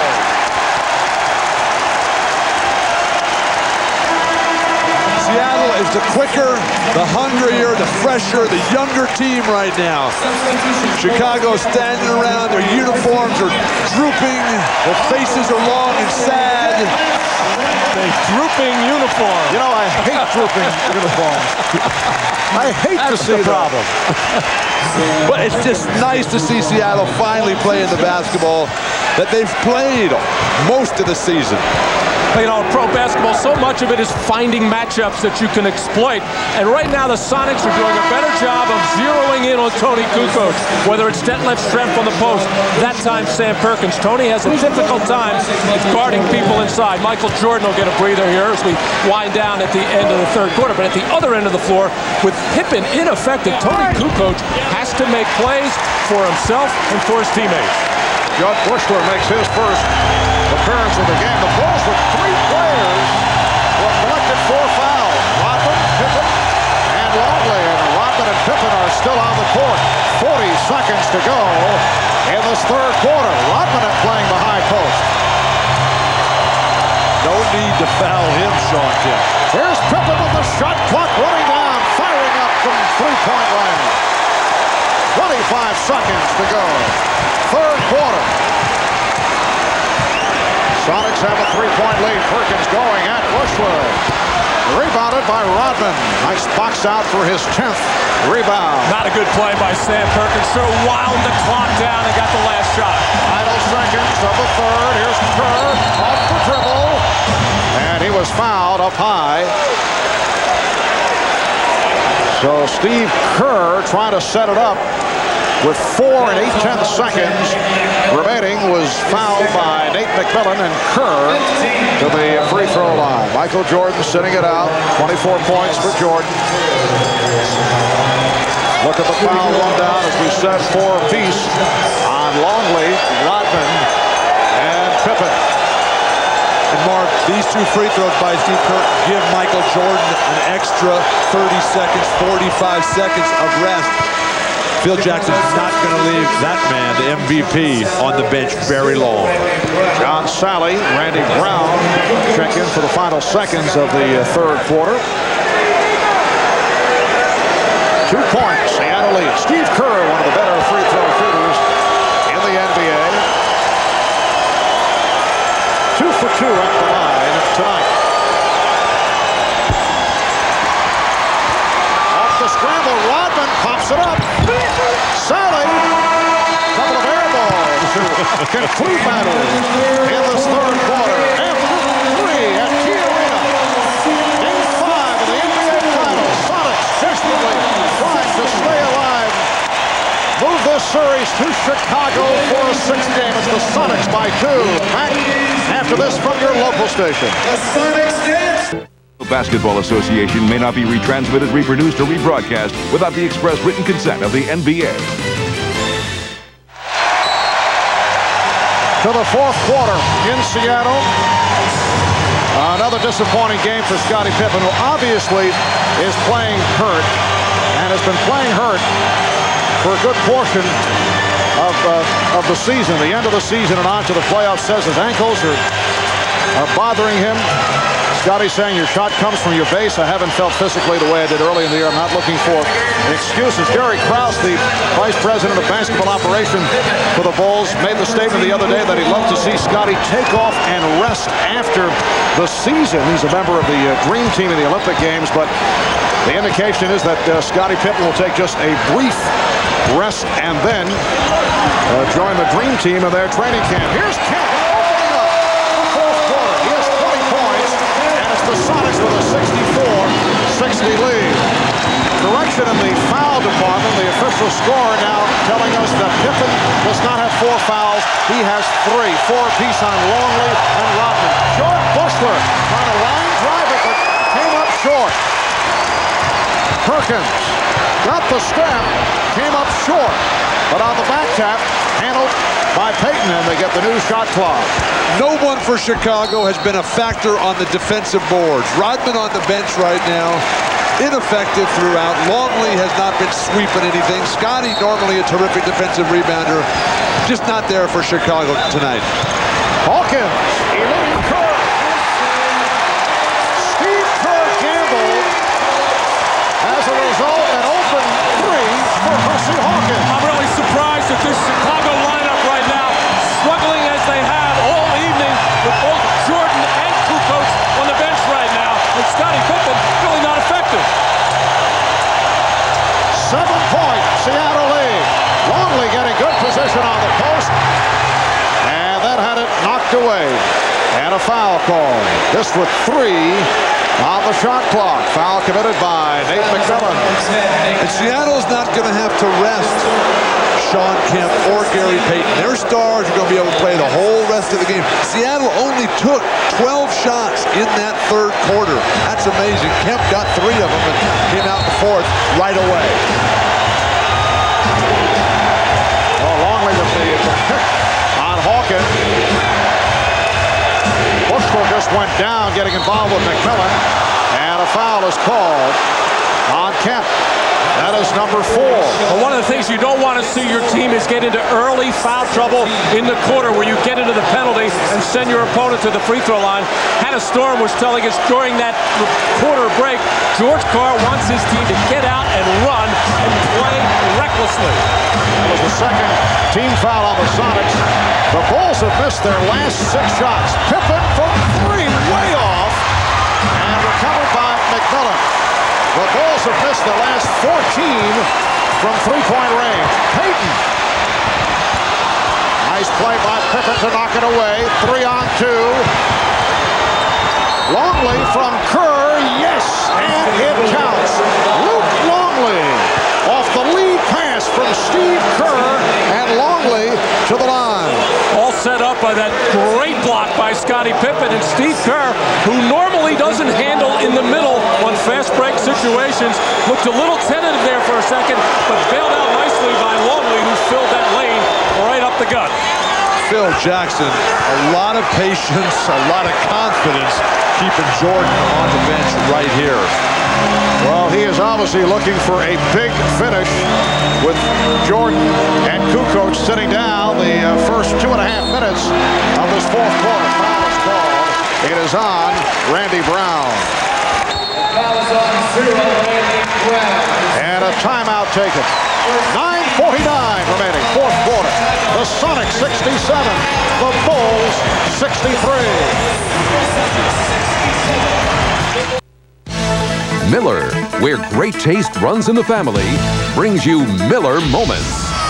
Tonight's Miller Moment reminds us that very few leads are safe. Just ask Michael Jordan. Blazers versus Bulls. Game 6, the 92 finals. Portland building a 15-point lead, entering the fourth quarter, but with Jordan watching from the bench, it was the Bulls reserves, led by Bobby Hansen, who sparked a stirring comeback. And when Michael re-entered the game, it was his clutch baskets king, the come-from-behind effort as the Bulls went on to win their second consecutive NBA championship. In recognition of that moment, Miller Brewing Company will donate $1,000 to the Thurgood Marshall Scholarship Fund. Bulls outscoring the Blazers 33-14 in the fourth quarter, and Jordan was named the MVP of the finals. Michael is back on the court. Sean Kemp continuing the touch. He has 22 points. The Sonics lead 69-63 with 9:25 to go in the fourth quarter. Well up the lane that time for Sean Kemp. That'll be the key for Seattle the rest of the way. So Michael Jordan back on the floor and hits on his first attempt. 26 for Jordan. 69-65 Seattle.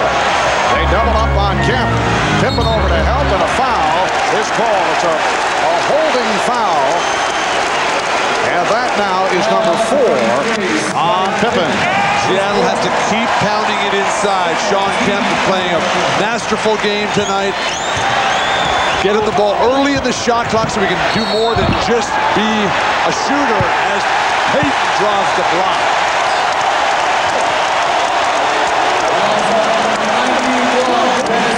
Percy Hawkins and Luke Longley had some words, and Hawkins pulled aside by Schrepp. Rodman has been called for the foul. That is his 5th. Gary Payton is so effective in getting into the lane, penetrating, and Dennis Rodman got away with shuffling his feet earlier in that third quarter and got away with a foul called on Sean Kemp. This time he steps inside to draw the foul, and then Sean Kemp right in the face of Luke Longley. And nothing called? What is that all about? Wow. Sean Kemp's been above stuff like that. Coach actually this entire series. Gary Payton extends to a 70-65 lead. Dennis Rodman sitting down after picking up number 5.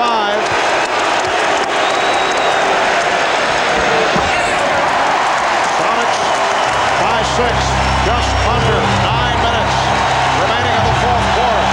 Bill Jackson staying with Randy Brown, handling the ball. Jordan changed his mind, and a foul is called. They collapsed, they doubled up on Jordan. He was forced to give up the ball. He couldn't find anyone. In fact, he's upset about that. But Chicago's spacing looks so bad right now. They're all standing around, waiting, watching Michael. Nobody's attacking. Scotty's game is non-existent. Kukoc has been passive. Foul's called on Payton, his third. Longley, yes. Luke Longley, 3 for 3 from the field. He has 10 points in all. Sonics lead 71-67.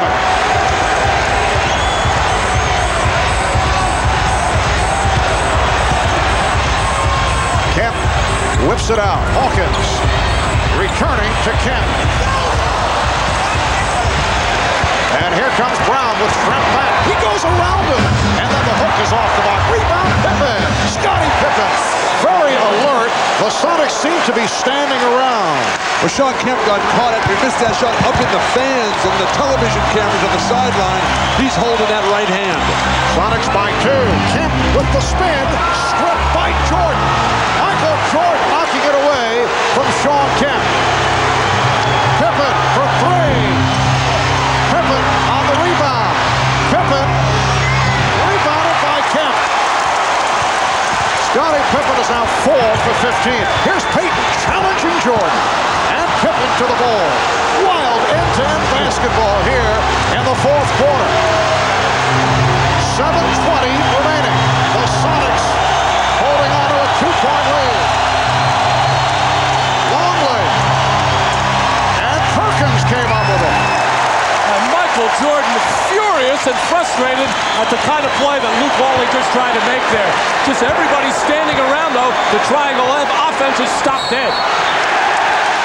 And a foul, a reach is called. It is on Jordan. And with 7 minutes to go in the fourth quarter, both teams now with 4 team fouls. This will be a foul shooting contest down the stretch. Timeout called. Sonics 71, Bulls 69.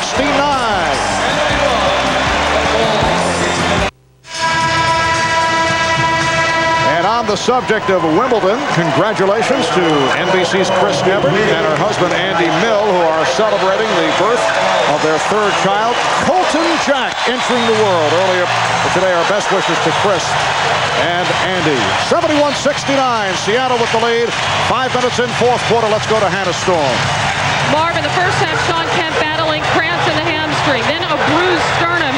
Now he has a cut on his right hand. Bill mentioned that he was holding his hand. It is a little bit sore, but they have stopped the bleeding so that he is able to get back into this game. It certainly is Sean Kemp playing through a variety of injuries in this one, Marv. All right, Hannah, for the record, no team in any 7-game playoff series has ever come back from an 0-3 deficit to win it. 5 teams have responded to pull even, but none ever won the finale. There have been 9 finals that have gone 3-0. 6 of them have finished with sweeps. Schrempf fouled by Kukoc. Chicago winning the first 3 in this series. Seattle coming back with the convincing victory in Game 4 on Wednesday, and the Sonics hoping to hold on here to force a Game 6 back in Chicago on Sunday night. Detlef Schrempf to the line as Tony Kukoc picked up his second foul.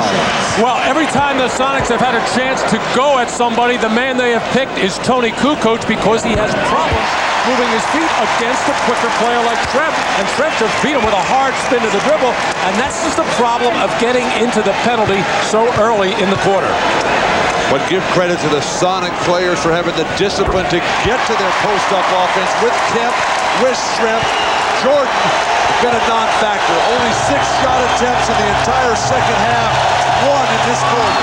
Oh, Sean Kemp nearly picked it off. And that would have been an interesting finish. He doesn't look tired at all to me. This guy continues to be up in the passing lane. And Scottie Pippen furious with Kukoc for not coming out hard to meet the pass. Everybody's got to pick up their aggressiveness from here on out. Here's Kukoc for three. Terrible. And Perkins on the rebound. The Bulls 1 of 17 from downtown. They've missed their last 16 from three-point range. Schrempf working on Kukoc. That's the deadlift Schrempf from Houston, destroying Robert Horry. 13 for Schrempf. Sonics by 6. Pippen for 3. Again, too strong. Payton on a 3-on-2 for Schrempf, who pulled it back. Hawkins. Well, that's not the 3-on-2 you're looking to run. As they settle for the corner jump shot. Jordan, triple team. Kerr from downtown. Can't find the ring. Oh, careless pass by Scottie. He had the Steve Kerr, who has struggled with his shot, standing there wide open, but the low pass around the ankles. Payton posting Kerr. Yes. The Sonics on a tear. The Bulls will talk it over.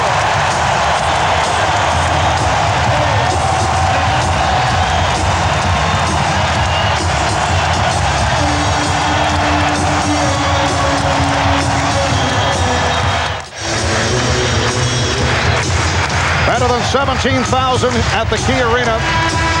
Enjoying this fourth quarter. Remember, the Sonics 38-3 at home during the regular season. Only the Bulls were better at 39 up, 2 down. But right now, with Chicago getting hammered, you got to wonder if that big push during all season and playing so brilliantly to earn their distinction as one of the greatest teams of all time, if that took too big of a toll, because right now the Bulls are a battered team and Seattle is playing terrific ball. Michael Jordan has attempted only one shot in this fourth quarter. Kukoc again comes up short, and it's Schrempf on the ball. Just under 5 remaining in the fourth quarter. The Sonics lead 77-69.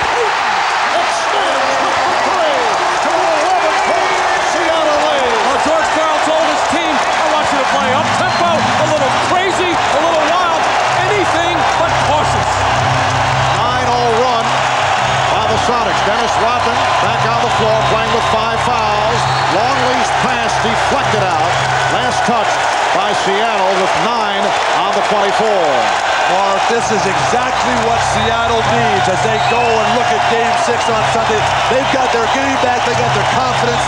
They truly believe now. Jordan for 3.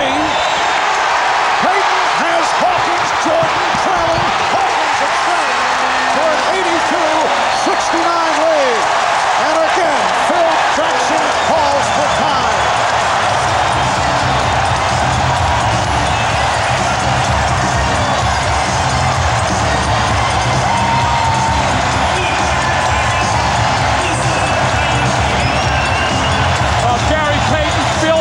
Nobody guard him, everybody backing off, not afraid at all to launch the 3, and that has been the big difference in this game. The Sonics have made their threes, the Bulls have not, and an attempted three-point shot by Jordan, the release by Hawkins, and the Sonics are running away from Chicago.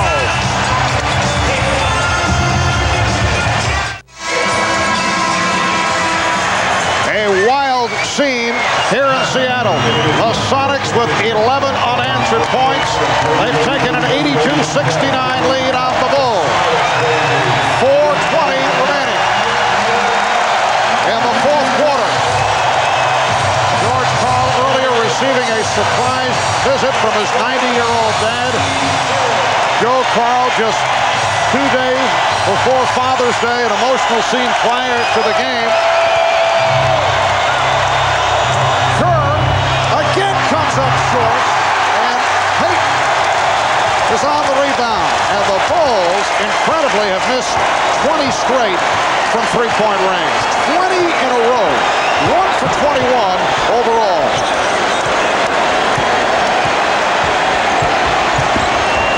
Payton forced it.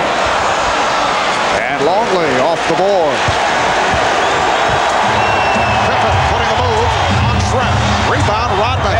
The tip by Dennis Rodman. And Scottie Pippen just does not have any explosiveness in his legs to finish a driving shot to the basket. And he is just playing with frustration at his teammates, at the officials, and looks like a defeated player right now. Light pressure shown by the Bulls.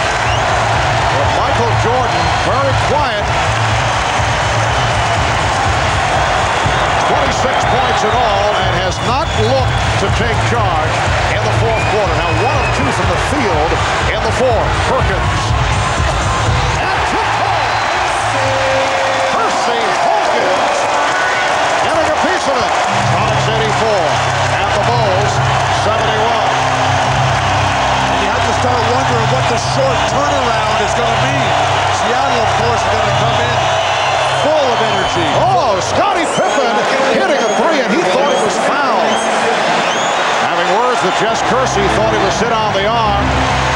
So after missing 20 straight, Pippen able to hit from downtown. The Bulls have missed 20 straight, and of course Pippen has been struggling from three-point territory. Kent with the shot clock running down. 2:35 to go in the fourth quarter. 10-point Seattle lead. And again on their feet as Chicago comes to the offensive end. There's a three by Kerr. Now remember, Chicago came from 13 down with 5 minutes and 20 seconds to play in Game 3 of the series against the New York Knicks. It forced an overtime. As it turned out, the Knicks were able to win in overtime for the only win of that series as the Bulls went on to take it in 5 games. Well, Pippen's three was almost lucky because he got hit on the play that time. Chicago did a good job of moving the ball around and making the defense work to get that open look in rhythm. Coming up on 2 minutes to go in this fourth quarter, Jordan locked it away, looking for the steal. Seattle with 10 on the shot clock. 7-point Sonic lead. Net left, Trent off the mark, and a loose ball foul on Shrimp. Now both teams are over the foul limit. So the Bulls to the line, and they can cut it to a 5-point deficit. But Marv, the Bulls haven't played really good basketball tonight. This is, for them to come back at this point would be truly remarkable, because Seattle has dominated most of this game. Luke Longley 4 of 5 from the foul line. Longley a 78% free throw shooter during the regular season. Well, Chicago, after made free throws, like to put on tough backcourt pressure. What the Seattle club has done the last couple of ball games is attack that pressure. This is a very tough situation right now because Seattle has lost their tempo and rhythm at the offensive end. Bulls are 16 of 22 at the line.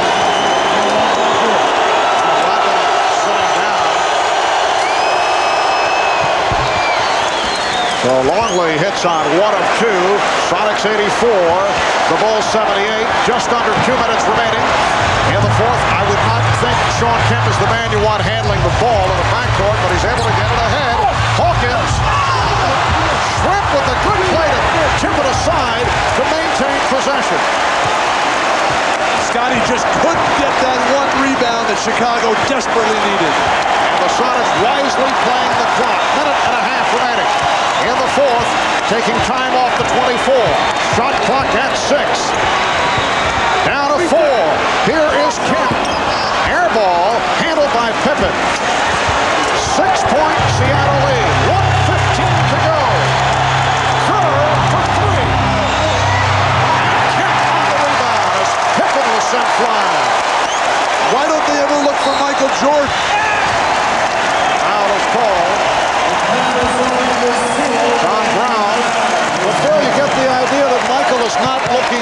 from an offensive mode in this fourth quarter. But you got to set him up. Somebody run a dribble handoff for him. You can't just let him do everything by himself. 2 points in the fourth. Very few shot attempts down the stretch.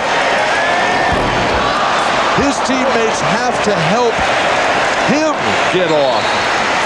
Payton is 4 of 5 at the line. Timeout is taken. 1:04 to go in the fourth quarter.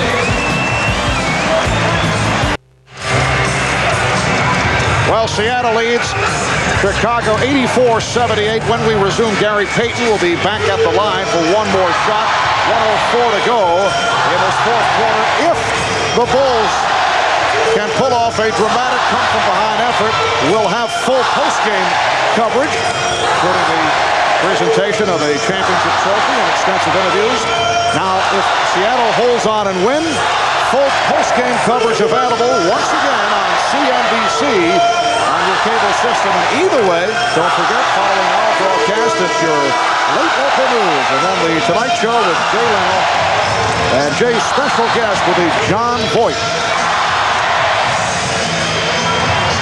So Gary Payton back to the line, although he has struggled at the line in the finals.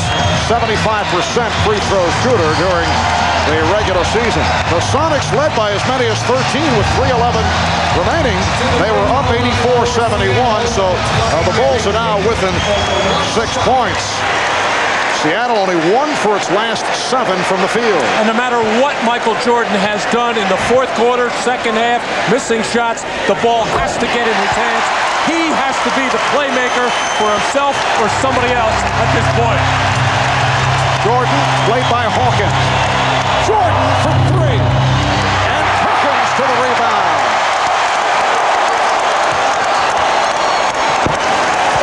50 seconds remaining. Kemp facing pressure. Finds Hawkins, and he's fouled by Kukoc. Seattle doing a very good job of coming back to the ball. In this situation, forget all strategy other than come to the ball. Once you get it, move it quickly to the next guy. Don't even give him a chance to let him foul you. Well, if you're George Karl, your heart is in your throat with Sean Kemp handling the basketball, but he has shown a lot of poise and made the right decision. But you got to wonder, why doesn't Gary Payton get the ball? He is the point guard. He is the man that has to make the decisions for Seattle down the stretch. Percy Hawkins, 4 for 4 at the line. One of the better free throw shooters in the NBA, 87% for the season. 45 and 3/10 seconds to go. Fourth quarter. Hawkins very calmly hitting the 2 shots. Sonics 87, the Bulls 78.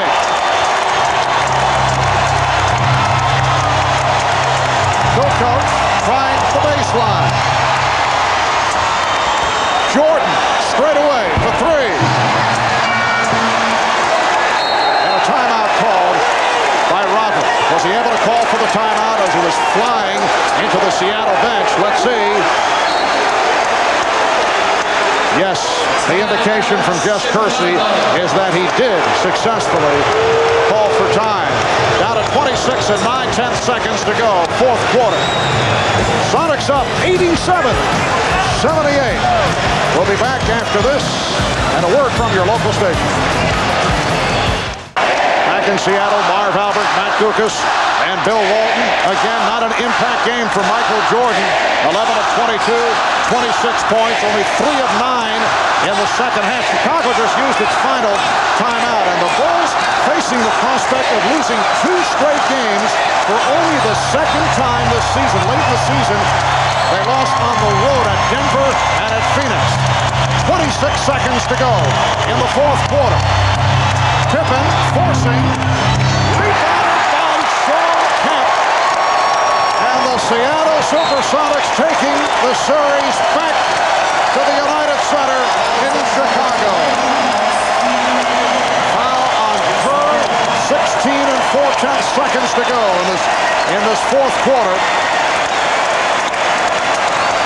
As Gary Payton heads back to the line, and this series heads back to the Windy City with a 3-2 lead for the Bulls. In fact, George Karl now enters the bench. Here comes Steve Spitzer, Dave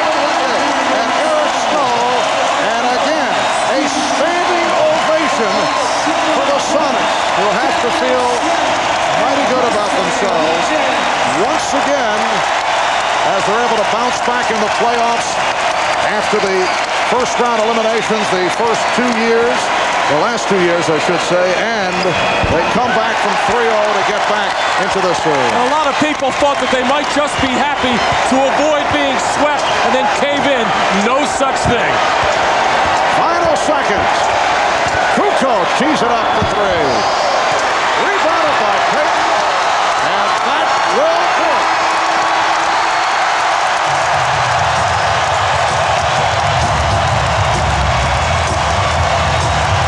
Well, the final home appearance for the Sonics, and you'd think they've won the championship, but there are games to follow. A Game 6 in Chicago on Sunday, and perhaps even a Game 7. The Sonics with an 89-78 win over the Bulls.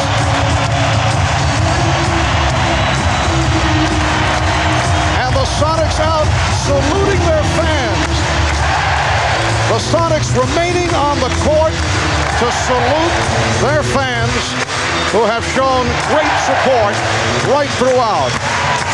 See players waving to fans around Key Arena.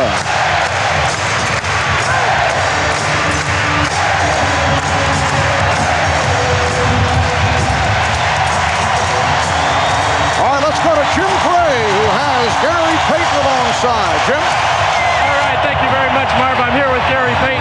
Gary, the confetti coming down right now. Tell me your feelings and your thoughts, this ovation from this crowd. A lot of people thought you would pack it in and that just one game was going to be enough for you guys. Well, no, that's not us. I like this team. That's why this team is so got a lot of heart. We know that we don't want them to celebrate on our court, so they got to go back in Chicago and do all that. The fans have been great for us, and we just love them for this. Gary, did it look as though in the second half that the Chicago Bulls were a tired, older team? Well, we knew that they were getting a little bit tired, and we had to keep the pressure on them and keep running at them. We have to do that, and they did look a little tired, so we just kept the pressure on. What has changed so much in these last 2 games than from the first 3 games? I think we're playing better defense, we're shooting the ball a lot better, and we're not turning the ball over as much. Now you go back to Chicago. What are you going to have to do to win a game in the United Center? It's hard to win there, but I think if we play the way we played in Game 4 and Game 5, I think we'll be all right. Have you been more successful since you stopped talking to Michael Jordan after Game 2? No, I think I just came here and I got my feel. Coming home and getting your feel. I think in the first 2 games in Chicago, I didn't have a feel for the game, but now I got the feel for the game and I'm feeling a little bit better. Gary, congratulations. We look forward to seeing you on Sunday. Thank you. All right, now let's go across the way to Hannah Storm with George Karl and Hersey Hawkins. Hannah? All right, Hersey, you've shown that you can beat these guys both ways in a high-scoring game and a defensive battle. How did you hold them to 78 points? I think the defense was solid for 48 minutes tonight. We were determined. We played too doggone hard at home to let somebody come celebrate on our floor. And, now we got what we wanted. Back to Chicago, we'll take our chances. How do you translate the success to Chicago? No team has ever come back from an 0-3 deficit. How do you go there and win Game 6? Hey, everybody's counted us out all year long. I mean, our team has shown class. We've shown pride. We've shown that we have a big heart. Now it's going to be tested Sunday afternoon in Chicago.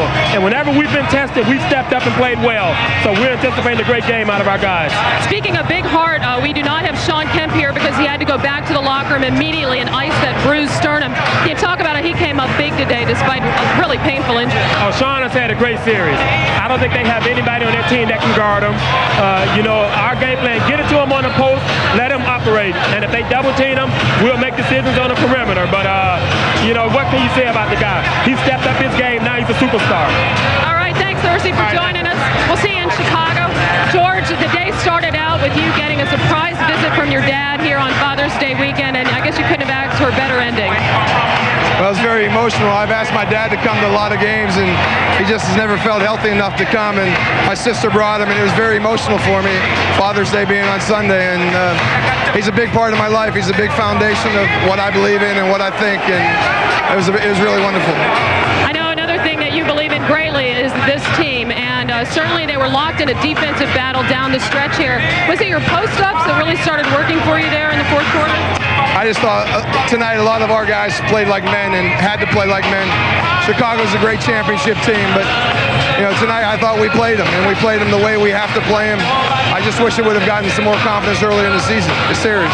Yeah, earlier in the series, the first 3 games, you guys were not able to play Sonics basketball, so you haven't played your game in Chicago yet. Can you do it when you go back? I trust this basketball team. I know that they're going to know how to win in Chicago. We're playing a great team. We're going to have to do some things very well. But this team has won on the road. It's capable of winning on the road. Okay, so what's the key? You guys got great rebounding. You played great defense. What are you going to have to do there? I mean, they haven't lost back-to-back games all season, much less 3 in a row. The key is going to be turnovers. If we don't turn the ball over, we'll have a chance to win the game.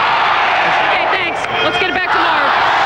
All right, Hattis, sounds like a pep rally that's taking place here in Seattle.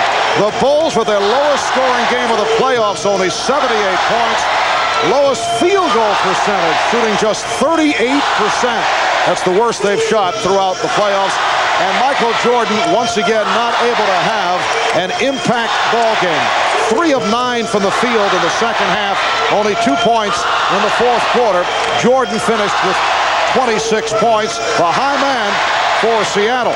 Gary Payton, 23. Sean Kemp with 22. Percy Hawkins coming up big once again with 21 points, while the Bulls, led by Jordan, who did have 26, but now there are questions about the Bulls who are hit by injury. Ron Harper just played several minutes tonight. Scottie Pippen looking like he's bothered by the aching ankles. Pippen only 5 for 20 in his 44 minutes of play. So again, the final score, Seattle 89, Chicago 78. The Bulls now lead this best-of-7 NBA Final Series 3-2. Stay tuned for the NBA Finals post-game show coming up immediately on CNBC. We'll be back at the United Center in Chicago for Game 6 Sunday night.